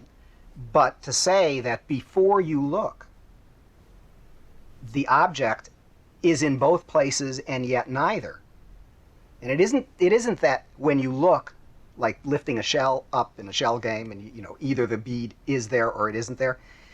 It isn't that way. Before you take the shell up, the bead isn't under either shell, and it's also under both. And which one it ends up being, when you pick the shell up, whether the bead is there or isn't there, is not determined by anything, and doesn't actually even come into existence until the moment that you pick the shell up. It isn't that the particle is in more than one place at once. It's rather that the particle is in a situation in which questions about its position can't even be raised, in which questions about its position don't even make sense, in which asking about the particle's position has the same logical status as asking about the political affiliations of a tuna sandwich, like I said, or the marital status of the number 5. Particles. Back to particles. They're not matter, and they're not energy, they're not even in space, they're not even in time. They are patterns which we perceive as a way of understanding what's going on in this realm, this gooey realm that we can't get our hands into. It's our way of understanding. It allows us to make predictions. It gives us a handle on what's going on, but it ain't the whole story by any means. Answer number 2. Particles aren't really what they seem to be. They're momentary manifestations, momentary poppings of this deeper imaginary realm, this wave-like realm, this implicate order, as David Bohm would say it, this quantum wavy function, as quantum physicists might talk about it, in which there is no particle. There's just this waviness which can spontaneously pop out as particles. So where do they go when they're not in particle? They're in wave world, or in the alternate universe world, where the people in that universe are asking the same question about those particles when they come into our universe. They say, where do they go? The best way I can describe it is, when you ain't looking, it's like a wave. When you are looking, it's like a particle. Answer number 3, they went into the rabbit hole. Superheroes use superposition, with the world being potential strips of reality, until we choose. Heroes choose what they want, being in many places at once, experiencing many possibilities all at once, and then collapsing on the one. The question is, how far down the rabbit hole do you want to go? I think we love rabbit holes so much because we realize that there is a greater reality out there, and that the reality is much more akin to our dreams.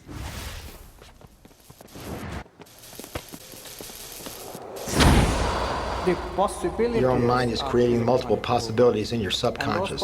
The superpositions of possibilities are in your subconscious. I mean, you may be consciously aware of them, but they exist, I think, in superposition of multiple possibilities, which after a while will collapse to one or the other.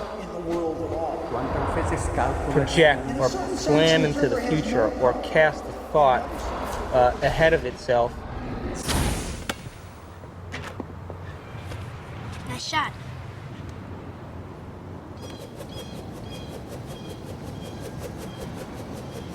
"50 years ago, we were trying to understand the electron.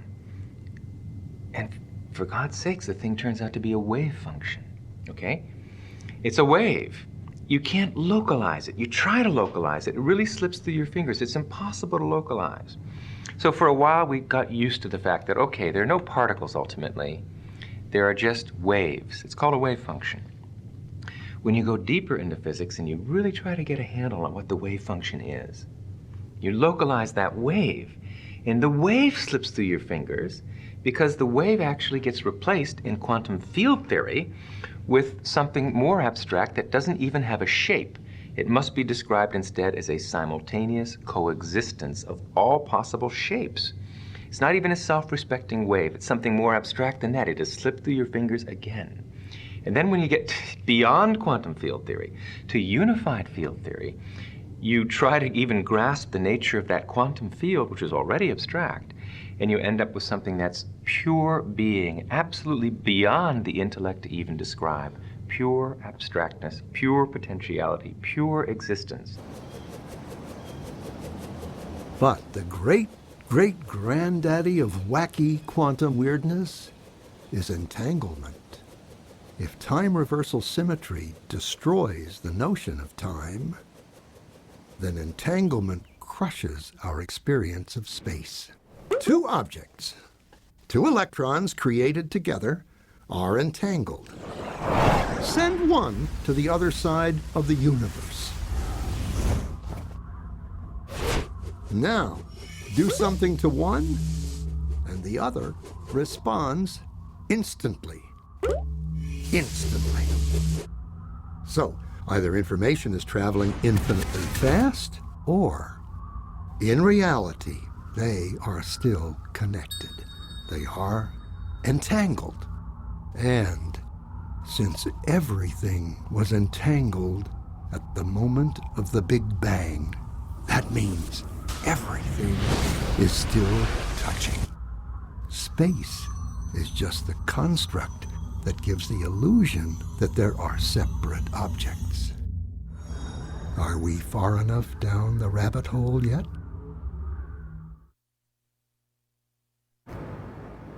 To go down the rabbit hole and to get away from the mundane is thrilling. Everybody secretly is an adventurer. When we head down a rabbit hole, we have to reformat all of our knowledge and our present understanding, and we have to be able to combine knowledge in a different way than we've processed it up until this point. It means that we have to step outside the box of our most familiar, most common way of thinking. We have to begin to perceive the question or the understanding from a different point of view. And in order to do that, you have to mix circuits in the brain. It's tricky. I don't know if you want to go there. You do want to go there? So, entanglement is space separated and time separated. One way of looking very specifically at the time separation aspect, it's much easier to do this with one individual rather than two. Because who are you better entangled with than anyone? It's yourself. It's your future self that you're entangled with, and your past self. So the experiment that I developed to look at this is we wire you up typically to look at skin conductance, but also heart rate and other parameters. You will sit in front of a computer screen and you press a button, and you know that 5 seconds later you're going to see a picture. It could be a very calm picture, or it might be a very emotional picture. And it's randomly selected by the computer immediately before it's shown. So when you press the button, the future is not yet determined. So you need real precognition in order to be able to jump into the future and get it somehow. So since we're looking at your physiology, we know what happens to physiology after you see an emotional image. And we know what happens after you see a calm image. The question is, does that future experience leak into your present?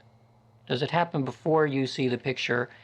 And through this experiment, you can see what happens. Electrical activity of the heart, EKG. This is photoplethysmograph, which is the amount of blood in the fingertip. And respiration, breathing in, breathing out. Press the button, well, what happens to physiology? Well, if it starts rising before the image appears, it may suggest that you're about to get an emotional picture. And if it stays calm, it suggests maybe you're going to get a calm picture. So we've done this kind of experiment for several hundred people, and colleagues have run this experiment as well. And as it turns out, that is exactly what you see.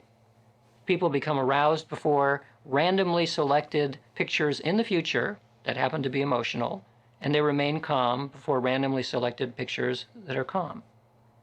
This has been seen in heart rate changes, in skin conductance, in the brain, and basically systemically throughout the body.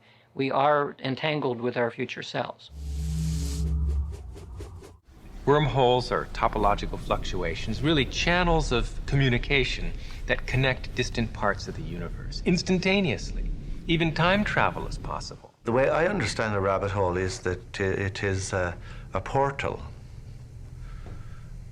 to another reality. Now, that could be the most banal thing in the world.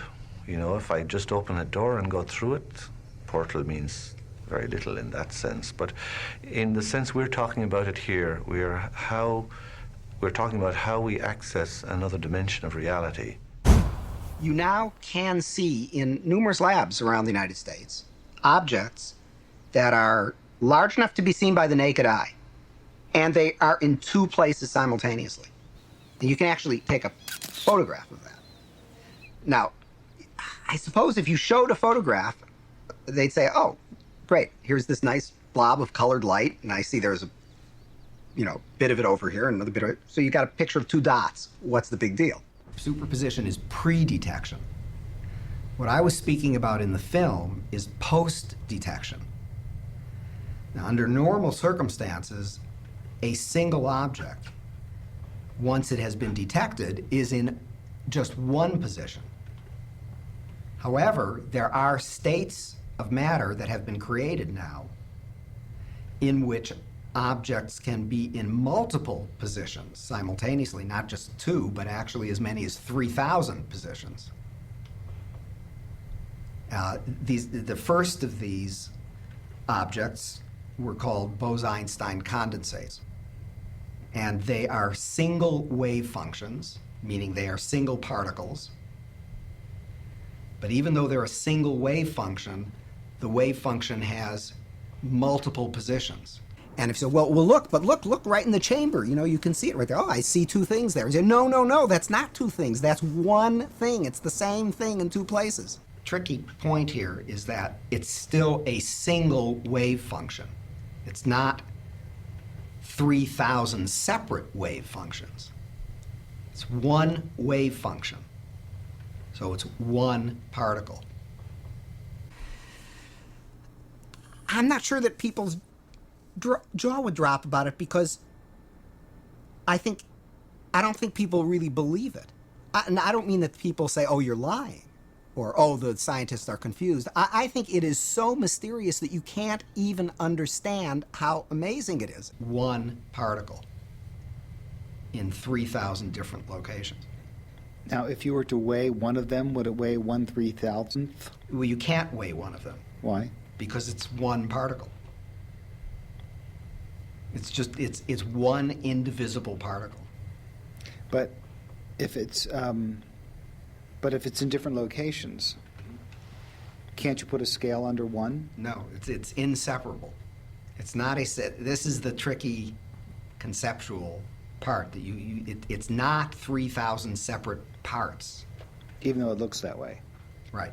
You can look at it, and I mean, you can't actually see the one with 3,000, but you can look at the simpler ones, the ones that are 2 or 3 or 4, and you can see, as I say, if you go onto the web, you'll see photographs of these. You'll see these little dots floating in space, and these are the different parts of one object. They're not separable. It's not 4 different objects or 6 different objects. It's one wave function. It's one object. That's a real brain fart, isn't it? Because when you think about it, you just, well, wait a minute, no, they're like here. So it's obviously 1, 2, 3. No, you can't pull one away from the others. If you try to pull one away from the others, the entire thing will just disappear. And then furthermore, you've seen Star Trek and whatnot. Beam me up, Scotty. Beam me up, Scotty. Get lost forever down the rabbit hole. How far down the rabbit hole do Be you... in the mystery. So it all seems sort of oh, well, what does that really mean? But you've got to really stop and think about what that means, that it's the same object and it's in two places at once. And people tinker in the lab and they get angry about things and they have lunch and they go home and they lead their lives just as though nothing utterly astounding is happening, because of course that's how you have to go about it. And yet there is this completely amazing magic sitting right in front of your eyes.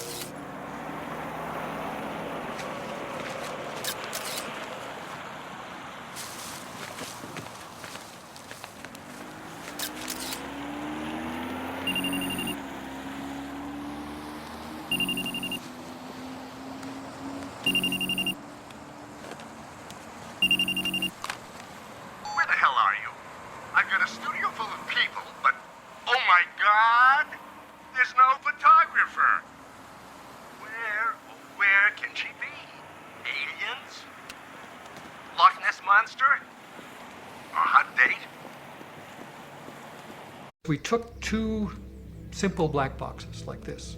Inside is a very simple electric circuit with a few diodes, oscillator, EEPROM, some resistors and capacitors. Basically that's it. We wrap one in aluminum foil. We put it in an electrically grounded Faraday cage. The other we set on a tabletop around which 4 very well qualified meditators, highly inner self-managed individuals sit. And they go into a deep meditative state. They cleanse the environment. They make it essentially a sacred space using their mind cleansing procedures and their intentions. And then one of the 4 speaks the specific intention for this device. The intention is to influence a particular target experiment. Might be to increase the pH of purified water by 1 full pH unit, or to decrease the pH by 1 full pH unit. We've used these devices on all those experiments and have been robustly successful. In the meditative process, then after one speaks the particular intention, it's held various ways by the 4 for maybe 15 minutes, and then so be it, it's let go. And then a subsidiary intention is stated to seal that imprint into the device. We take one of these devices with this aluminum foil, we put it in a soft package, we put it in a FedEx packet, we ship it 2,000 miles away to the laboratory we were using up in Minnesota. And as soon as it arrives there, it goes into its own electrically grounded Faraday cage. The next day we do the same with the control.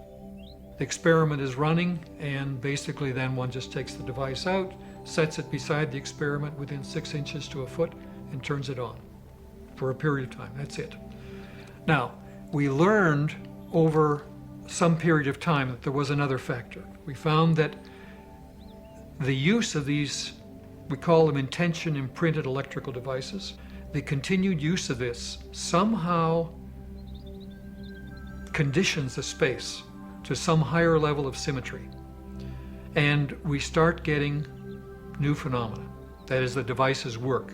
That is, the pH, which is normal, starts rising 1 full pH unit, if that was the imprint, or starts dropping. In the living system, you go plus or minus a half a pH unit in either direction, you're dead on both ends. So these are very big effects. So, for example, in terms of healing, one of the things that we ultimately expect to do is to be able to broadcast this so that we create an environment where people are 500 or 1,000 miles away or 10,000 miles away, wherein they can use their intention to enhance their health. The question is, when you're studying the mind-matter interface, how do you go about studying it? From a naive point of view, you would think that maybe we should just get like a feather and see if we can make it float, or get an object and push it, something like that. The thing is, though, that happens so rarely. Even spontaneously, it happens extremely rarely. It basically never happens in the laboratory. So I think the reason that the mind-matter interface does not work very well on a large physical object is because that object has an enormous amount of inertia to stay where it is. You might be thinking thoughts at it saying, push, move, and it's thinking thoughts back at you saying, no, I don't want to. Or it would take an enormous amount of physical force in order to make it move. So Back in the 1600s, when Francis Bacon was developing empiricism in science, he actually wrote in one of his books about ways of studying the mind-matter interaction and mentioned dice as a possibility. Because every time a die bounces, you can trace all the way down to quantum events which cause it to turn this way versus that way. So if it bounces a bunch of times, it basically becomes a quantum mechanical uncertainty, even in something as large as the die. So back in the 1930s, researchers started using dice as a form to see if mind can somehow get into the quantum uncertainty and bias what is happening in the die as it was rolling. Around the 1960s, when electronics came around, someone had the idea of simulating a die in electronic circuits. And the reason that that became useful was because it became very easy to measure precisely what was happening in every single bounce or equivalent of a bounce. And you could record it automatically. You can create new kinds of experiments where you didn't have to worry anymore about whether the recording was correct or whether the die became unbalanced. So random number generators, modern versions of it, were created as a refinement of techniques that had been used in the laboratory for many, many years. And could you go over some of your findings on that? One type of random number generator experiment that's been conducted many, many times, hundreds of times, over the past 4 decades or so, since around the 1960s, has been a random generator that only produces sequences of random bits, zeros and ones, like flipping coins. And you would simply ask somebody to press a button, it would produce 200 bits. And you would ask them to say, well, try to make it produce more 1 bits than 0 bits. And when you take the entire body of literature, all of the hundreds of experiments that have been done, you can ask a single question. Did it matter that people were trying to push it towards ones or push it towards zeros? And the overall answer is yes, it does matter, that somehow intention is correlated with the operation, with the output of these random number generators, such that if you wish for more ones, somehow the generators produce more ones. The last analysis that I did, which looked at all of these experiments, the final analysis is 50,000 to 1. The odds against chance are 50,000 to 1 that the behavior of the random number generators would go in the direction that they did, that were consistent with what intention was wishing them to do. So when they talk about in quantum physics being a completely arbitrary and random process, what they're not accounting for is the extraordinary effect of human thought, of human intention. When the O.J. Simpson trial was going on, lots of people are watching television because of the courtroom drama that was unfolding. And Radin intuited that there must be a lot of intention going on. I'll preface it with why we thought of doing that in the first place. So for 30 years, people in the laboratory have been taking the random number generator and the human and asking the human to try to interact with the generator, and we see small effects. And then after a while, after repeating it over and over again, basically it gets boring. Well, what else does it mean? One of the implications of what it means is that when we deal with stuff in the laboratory, it's an artificial and constrained environment. It's extremely difficult to produce real intention and real motivation in the laboratory. But that's where these big things happen. So we're looking for ways of getting out of the laboratory but still maintaining control over what we're measuring. So you take a random number generator into an environment like a group that's meditating. Long-term meditators, they know what they're doing, they become extremely coherent as a group. And I'm thinking, well, that would be a good place to take a random number generator, because maybe their intention is infiltrating out into the environment and creating a form of order, mind order, that would be reflected in matter. Well, so we'll take our form of matter, which is a random number generator. We know how to look for order in these things, because the only thing that can happen in a random number generator that's unusual is to become less random. So we use statistical ways of detecting that. And sure enough, my colleagues, Roger Nelson, Dick Bierman, many others around the world have taken random number generators within groups that are doing coherent things, and sure enough, the random number generators become coherent. So the matter becomes ordered.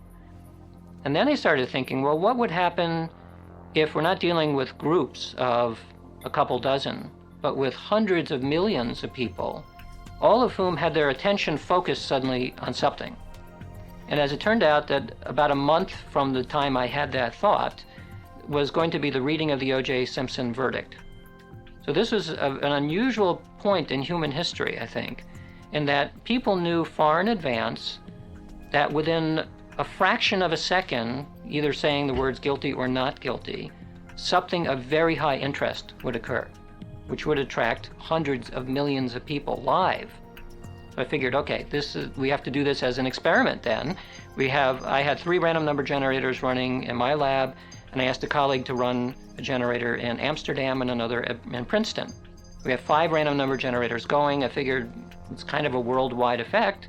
Maybe we would see a change in the generators as we approached that moment in time when the verdict was read.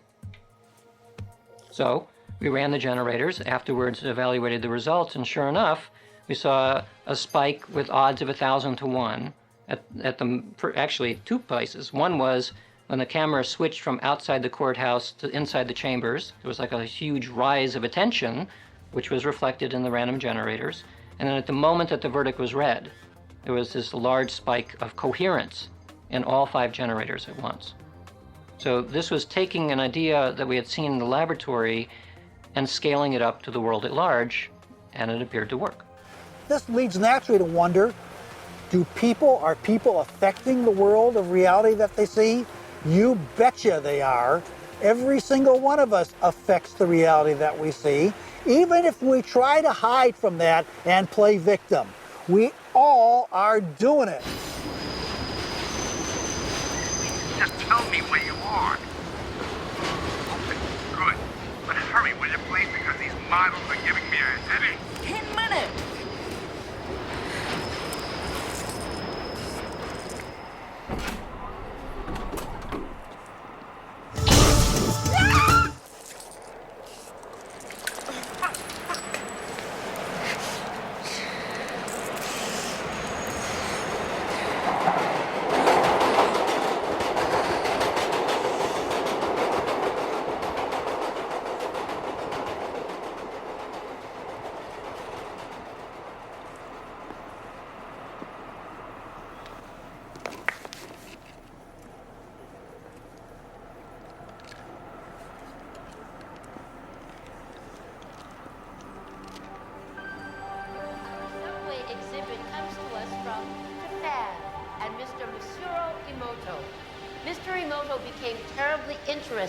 In the molecular structure of water and what affects it.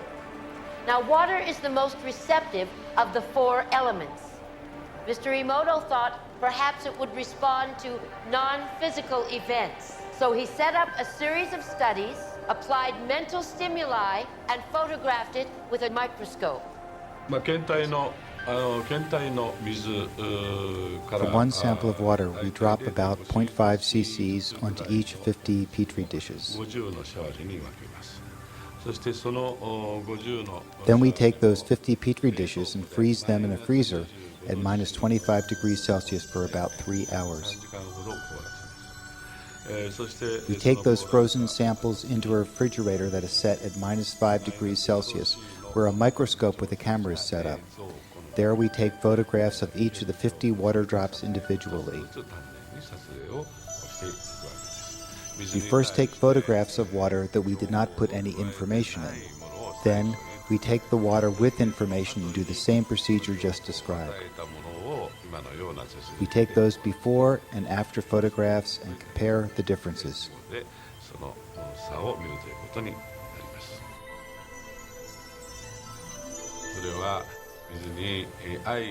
When we projected the feeling of love and thanks to water, it made the most beautiful crystal.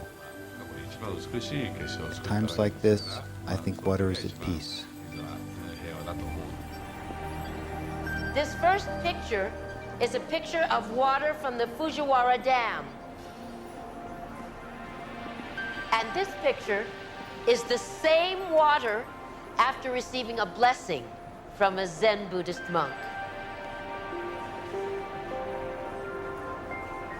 Now, in this next series of pictures, Mr. Emoto printed out words taped them to bottles of distilled water, and left them out overnight.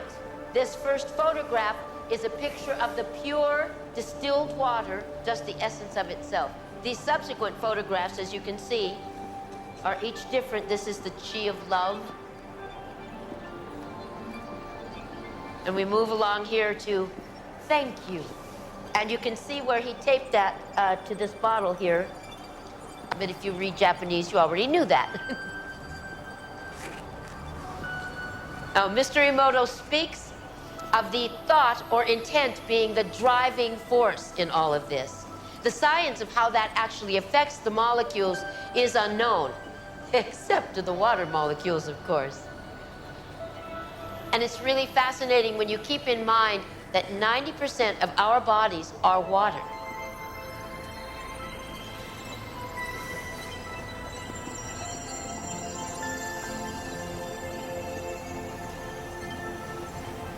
Makes you wonder, doesn't it? If thoughts can do that to water, imagine what our thoughts can do to us.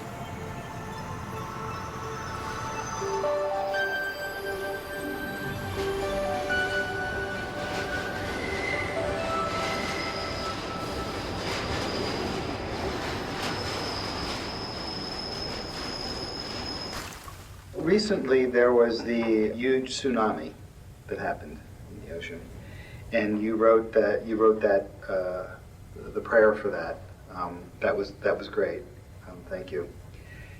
I've noticed that when something like that happens, it seems like people from around the world, suddenly there's this outpouring of support and help. There's something about helping on the world level that seems to uplift everyone. What do you make of that? やはりその過去もう10年ぐらいの間にいろんなところで実験を Through my 10 years of research, I have been visually sending the message to people all over the world that people's prayers and thoughts can affect reality no matter where they are. 皆さんに届けられています。 So because this idea had already been accepted by many in the world, people probably thought, oh, so that's how it works. If we try, our energy can reach there. Then we should all pray. 祈ろうというようなことになったんではないかと思いますね。そしてまたそれが And this is the reason why there are no great outbreaks of infectious disease as a result of the tsunami disaster. こういうような積み重ねによってやはり人々は With a repetition of similar actions, people may start regaining faith in prayers. していくようになるんではないだろうか。従いまして Therefore, in other words, there may be more disasters, be it natural or man-made, that would create more casualties along the way. 的にも襲ってくるでしょうけれども、いろいろな人たちが Through these experiences, more people may be able to perceive these problems as their own, that they are all responsible as well. 自分のこととして考えるようになっていくんではないだろうかというふうに思います。 We really learn to love that these particular problems of separateness would just disappear, like a flimsy mist when the morning sun comes about. So we do the O.J. Simpson thing, and we have an amazing result. A number of years go by, and more of us are getting interested in this thing. This kind of idea of taking random number generators and seeing whether we can detect the world reacting to it. So an unhappy event occurred where Princess Di died in an accident. And somewhat similar to the OJ thing, everyone knew a week in advance that there was going to be a live broadcast of the funeral. And this was such a shock around the world that we knew that it would probably attract something like 1 billion viewers live. So in this case, we had 12 colleagues, each of whom had a similar kind of random number generator around the world, and we all got together and recorded data before, during, and after the funeral, and came up with a formal test to see whether or not there was a deviation in the generators, and as it turned out, there was a significant deviation among all of these generators around the world.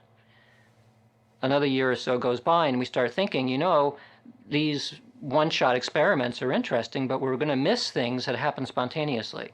Like it would have been interesting to know what would have happened when the first news broadcast went out that Princess Di had died. So this generated the notion of the Global Consciousness Project, which was headed by Roger Nelson at Princeton. And the idea is to take random number generators, locate them around the world, run them 24 hours a day, and every 5 minutes send all the data up to a single web server at Princeton. So we have a continuous record, and we've had it now for 8 years, a continuous record of randomness from around the world. We have data now for two kinds of events, two basic types of events. We have planned events like Y2K. It was, again, a moment, a stroke of midnight where everyone was going to be paying attention in each time zone. We also have spontaneous events like 9/11 that weren't planned. But we're able to look at all of them now in terms of what happened to this randomness, this physical measure of randomness around the world when a lot of minds suddenly became focused on something.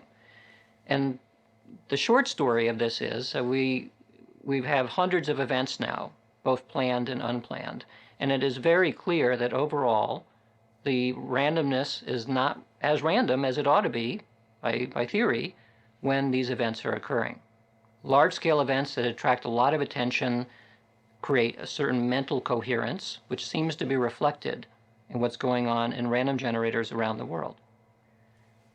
So that's one thing of interest. The second thing of interest is, and we noticed this first when 9/11 occurred. We analyzed it very closely to see what was happening. There were 37 random generators running that day. If you go into the data and you look at it over the course of the day, 9/11, you find a very unusual statistical structure in the data. You find a 6 standard deviation change.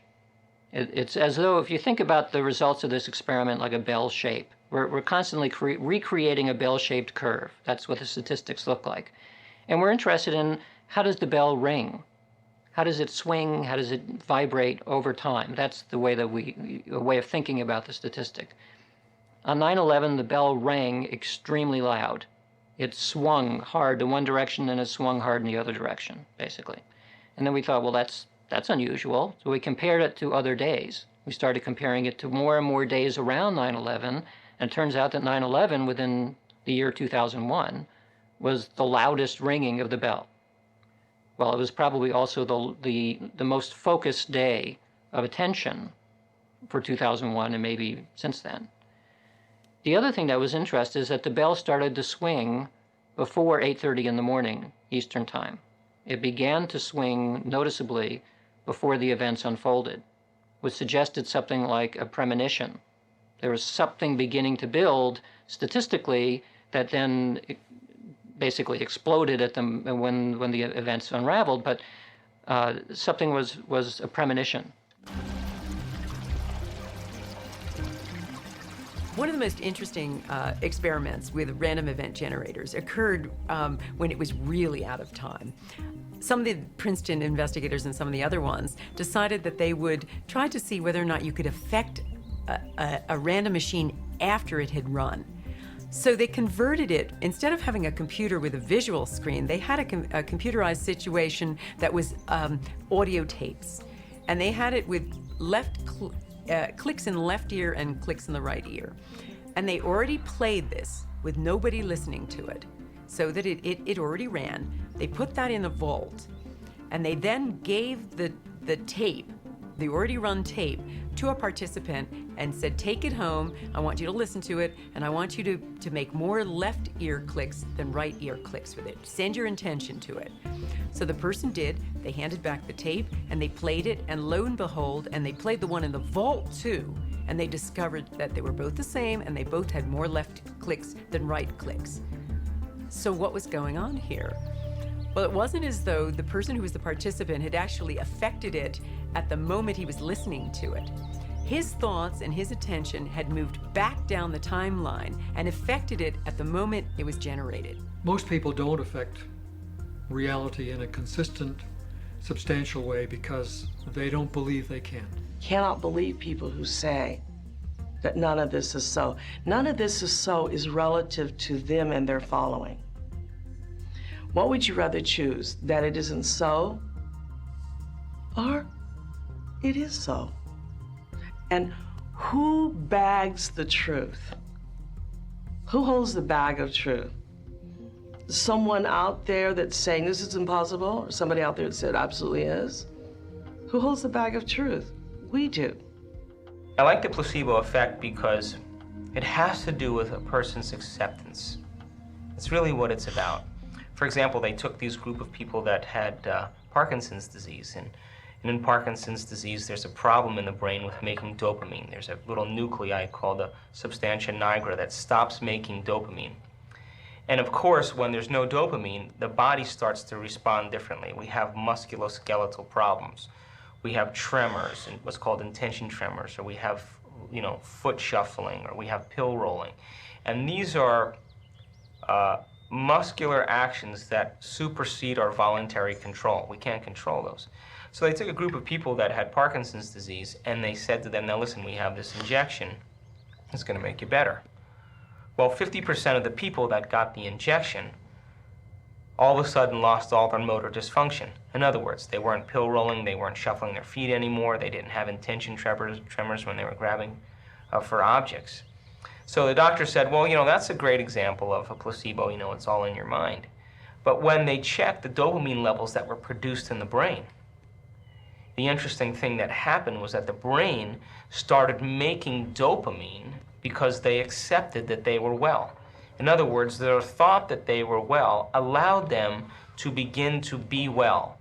And if you're being well in the quantum field, the observer has to supply the chemistry to match who you're being. The issue of whether we do a detailed statement of intention, or if we do it in such a way that we leave it open for the universe to find a way to do it. Generally, it's the latter. Certainly for the water, it's the latter. For example, one of the 4 sitters, meditators, thinks of it when the intention is red and it's to increase the pH. The person visualizes a thermometer and it's going up. That's it. Okay, so each uses its own visualization. But in this particular case, then, it's just a pure intention, and the intention seems to act like a true thermodynamic potential, every bit as much as pressure and temperature, and the universe, that thermodynamic driving force, if you'll call it that, of intention, then acts on the available processes. And those processes do their thing, and the effect happens. Well, we do create our own reality. All the time, have always done so. But the type of reality that we create, with all its limitations and its suffering, disease, lack, accidents, vicissitudes of various kinds, that mirrors the consciousness that we express through. So we are creating our own reality every day, though we find that very hard to accept. There's nothing more exquisitely pleasant than to blame somebody else for the way we are. It's her fault or his fault, it's the system, it's God, it's my parents, it's the state, whatever. But in quantum physics, we're brought back to reality. Whatever way we observe the world around us is what comes back to us. And the reason why my life, for instance, is so lacking in joy and happiness and fulfillment is because my focus is lacking in those same things exactly. Now, what we're talking about here in creating our own reality is not something killy like that. We're talking about what is deeply and fully accepted in my being about life. That slowly manifests itself every day. So if I go into a grocery store and I want to manifest a $100 bill to pay for my groceries, I'm not talking about that. I'm talking about something that's much more slow to come into manifestation. But certainly the life that we experience, if we're victims, we should ask ourselves, have I a victim mentality? If I'm continually meeting misfortunes and accidents and tragedies, maybe it's because my mentality is basically attuned to accepting that this is the way life is, and so it happens. Now, why can I not achieve those things? Fundamentally through lack of focus. The average person loses their attention span every 6 to 10 seconds per minute. When one wants to focus intent, you want to be a singleness of mind. That's why some of the old occult teachings teach people to focus on a flame, a match flame, in fact, so that you learn to bring your attention into a very sharp channel so that the energy density becomes greater. To create something like a $100 bill or a gold coin in my hand demands that I have to have absolute control of my thoughts and absolute acceptance that it will happen. And if we do combine those two things, and they're very difficult to achieve but not at all impossible, then they will happen. Skeptics will laugh and scoff at that, but again, time is on our side. And science, I think, is also on our side because it's showing us more and more that this is, in fact, how reality behaves. It is absolutely attendant upon a thought that is fully and deeply felt and accepted. The mind is structured in layers, just like the universe is structured in layers, from superficial to profound. And if we use the mind at a very superficial level of ordinary thought, we have very limited power. We can barely move a speck of dust across a tabletop without using our hands. So weak can consciousness be. But at the deepest level of consciousness, consciousness creates universe.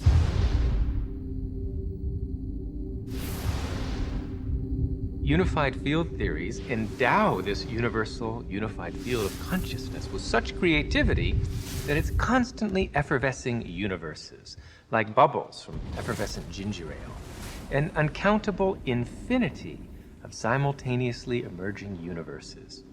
Many of these are duds, they don't last very long, but many of them undergo cosmological inflation, exponential expansion. They spawn galaxies by the trillions. But we always wonder then, don't we? When we wish for all of those to be able to heal with the touch and to raise the dead and to manifest a loaf of bread in our hand. And we always wonder why we can't do that, but we can never ask a question that we don't already know the answer to. And the answer is because we don't believe we could do it, and it interferes with our agenda of our own personal addictions that define us. We have never had enough time to care for anyone else other than our own emotional addictive needs.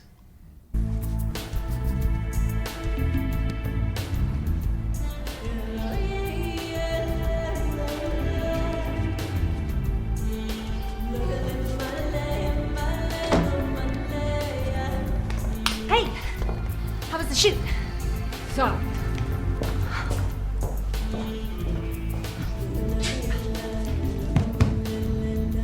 Your boss called.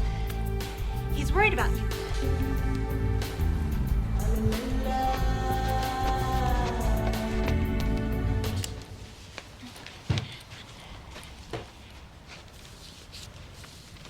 Amanda, I want to thank you for letting me stay here. I know I'm a bit much sometimes and that it's been tough after Bob and all. And you've just been so wonderful. I mean, I make a mess and, well, I clean up afterwards, but it's not really your style. Sometimes I think you make me sane. Me? The day I make someone sane, they're in trouble. Anyway, I made you something as a thank you gift.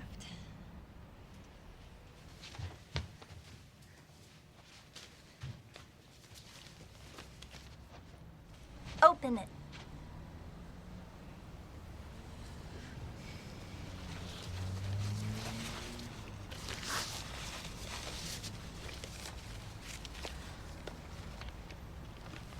I went through your pictures and picked my favorite ones. And it took me forever because there's so many good ones.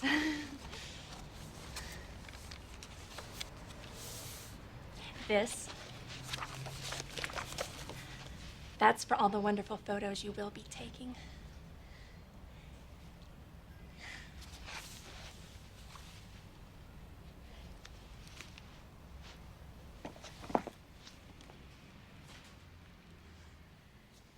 Oh. I've had a strange day.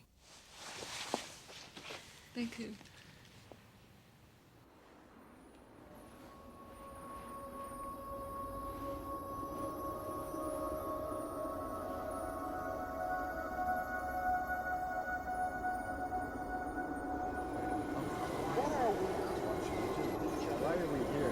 What is my Why life am I about? here? Why is your life What is the about? purpose of life? What's going on? Where am I going? What happens when I die? Why is there anything at all? What is reality? What is reality? It makes you wonder, doesn't it? If thoughts can do that to water, imagine what our thoughts can do to us. These are the questions. Reality ultimately comes down to our experiences. Successful answer. What about what thoughts are made of? Is there a substance of thought?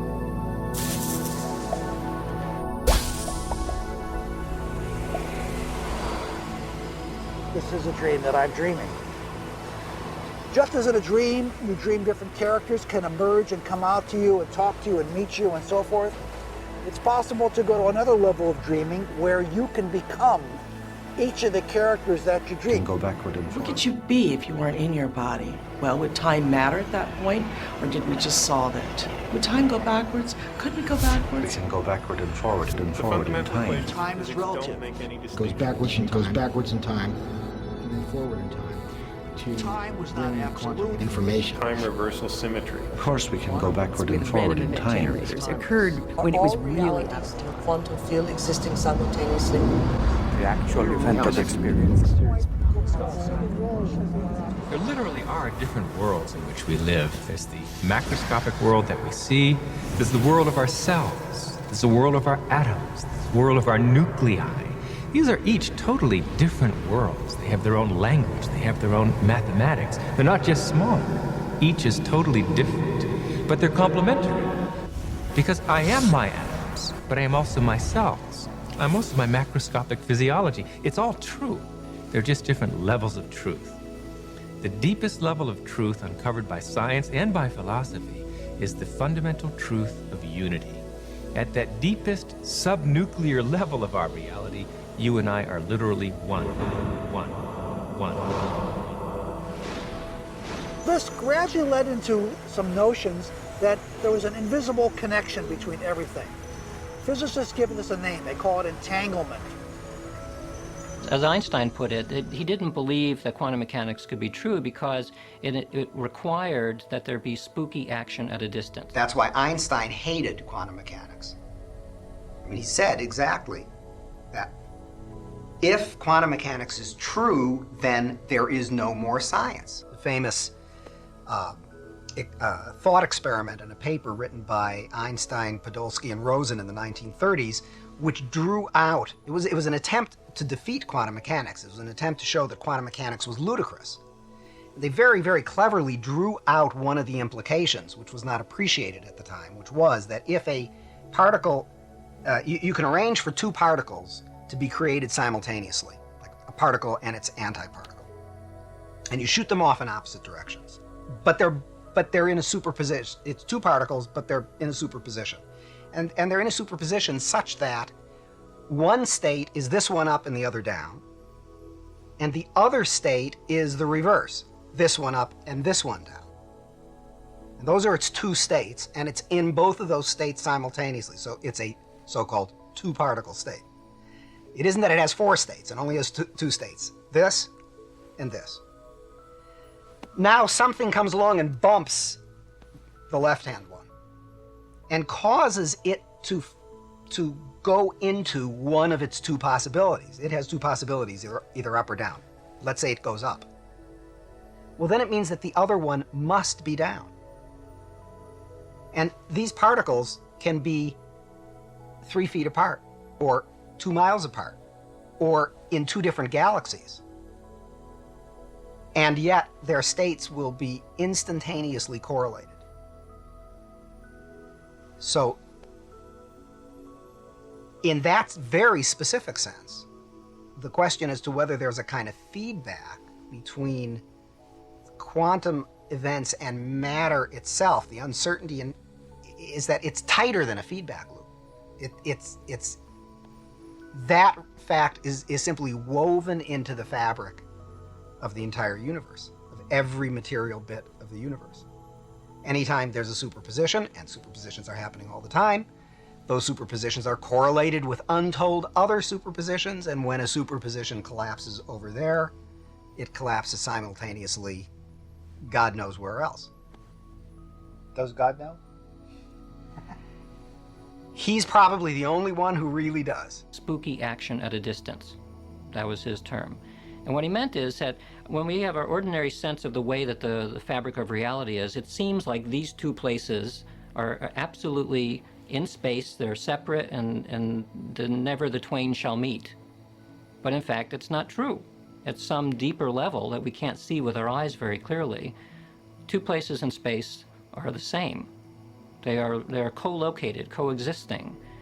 So if we imagine that common sense, the way common sense literally meaning that your senses tell you about the world, if that's the way the world is actually constructed, then things like psychic and mystical experience don't make any sense at all. Because the whole point about psychic and mystical experience that makes them strange is the sense that there's some kind of connection between what's going on inside your head and things elsewhere in space and in time. So what this view of quantum mechanics provides is a way of framing what these strange experiences are like.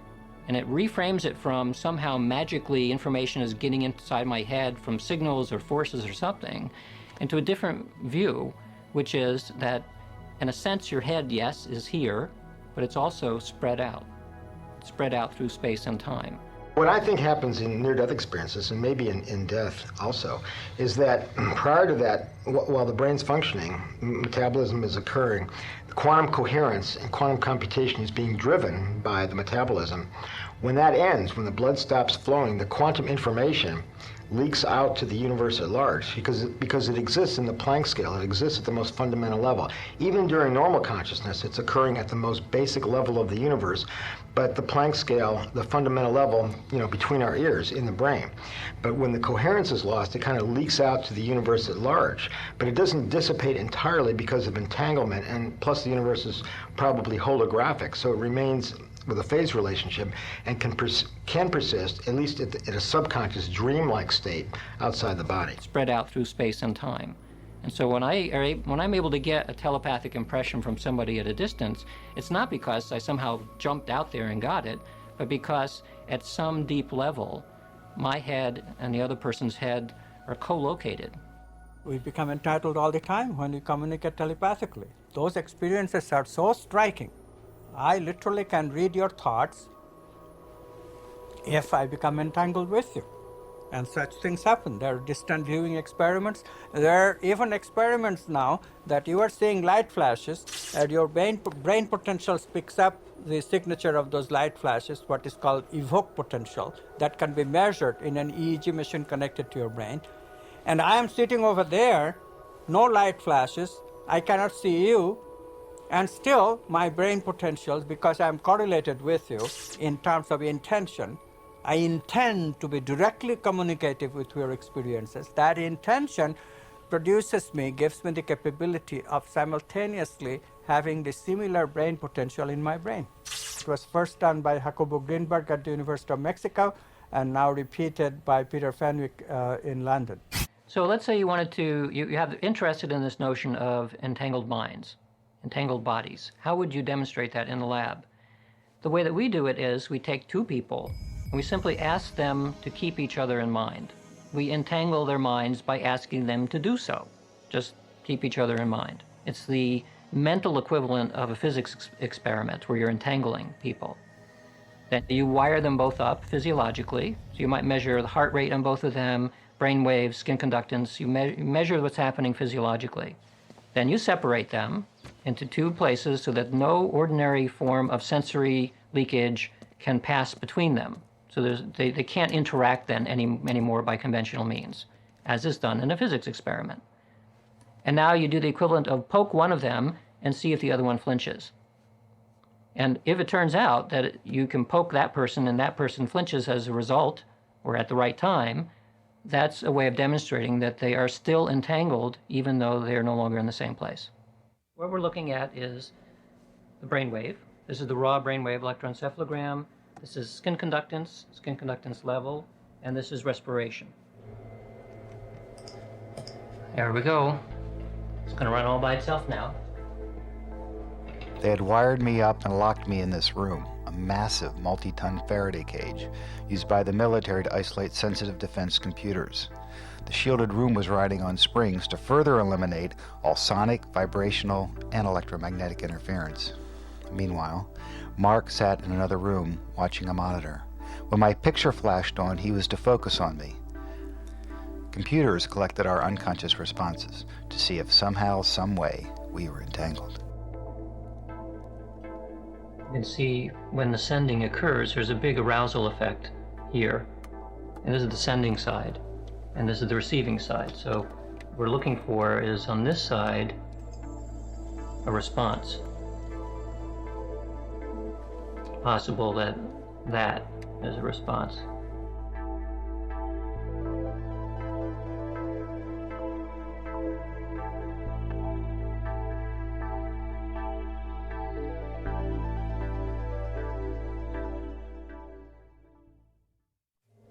I'm pulling the data from these computers into this one, where I'll be able to do the analysis. We ran a session with a sender and receiver. The sender is the red line, the receiver is the blue line. Beginning of the stimulus is here at 100, and the end is at 200. So what we're looking at is 10 seconds before the stimulus itself, and then 10 seconds after the stimulus in each case. So here we're finding the skin conductance relaxing and then meandering. The stimulus occurs and there's a big reaction in the sender, which is what we would expect. And what interestingly, here's the receiver relaxing, the stimulus occurs and suddenly starts relaxing a lot quicker and gets to the end of the period and stops relaxing. So this is somewhat unusual in that you wouldn't expect skin conductance to suddenly drop. But actually, I did an analysis to see whether this is a meaningful drop, and it turns out that it is. Significantly faster drop than you would expect by chance. So that's kind of unusual. So on average, I would say that looking at this one session with two people, it looks like the receiver is responding to what the sender was trying to do, to mentally connect.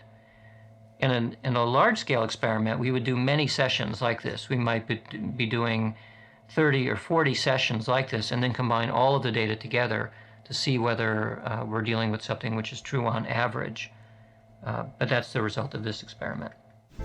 A colleague of mine, Alex Wendt, is a sociology professor at Ohio State University, and he's writing a book on the premise that quantum consciousness exists and there's subconscious quantum entanglement between people. And if that's the case, then it also exists among groups of people, societies, governments, politics, and so forth. And the implications of that for this subconscious quantum entanglement interactions among people and groups of people has profound implications on the way the world runs, on the way society and governments and politics go on. If we claim, for example, based on research, that group meditation lowers crime, prevents terrorism, even stops open warfare in war-torn areas, which is absolutely true every time, that's such important research it needs to be done again and again, published again and again, presented again and again. So I'm a little bit more involved now with the application of the knowledge of unity, how that applies to life, how it can be accessed through meditation and harnessed and utilized through group meditation. At the end of Entangled Minds, I take 5 or 6 classes of experiments that I've created or that I've analyzed to come up with a single number of the odds against chance for telepathy in the conscious state, in the dream state, for entangled minds and bodies, for mind-matter interaction, for those classes of experiments, which is roughly 1,500 experiments. And the overall figure is 10 to the 104 to 1. So that's a big number. I mean, at some point, you have to say, well, the evidence from these experiments is so large against chance that chance as an explanation is simply not viable. The difference between ignorance and enlightenment is ignorance always uses reality for a predictable outcome. So no one in our life is ever the love of our life. No one in our life is ever the angel in our life. No one in our life is ever the bad person in our life. No one. It's only how we react to predictable emotions that we are addicted to. And genius has none of them. Want to have a break? Thank you very much. Camera reload, sound reload.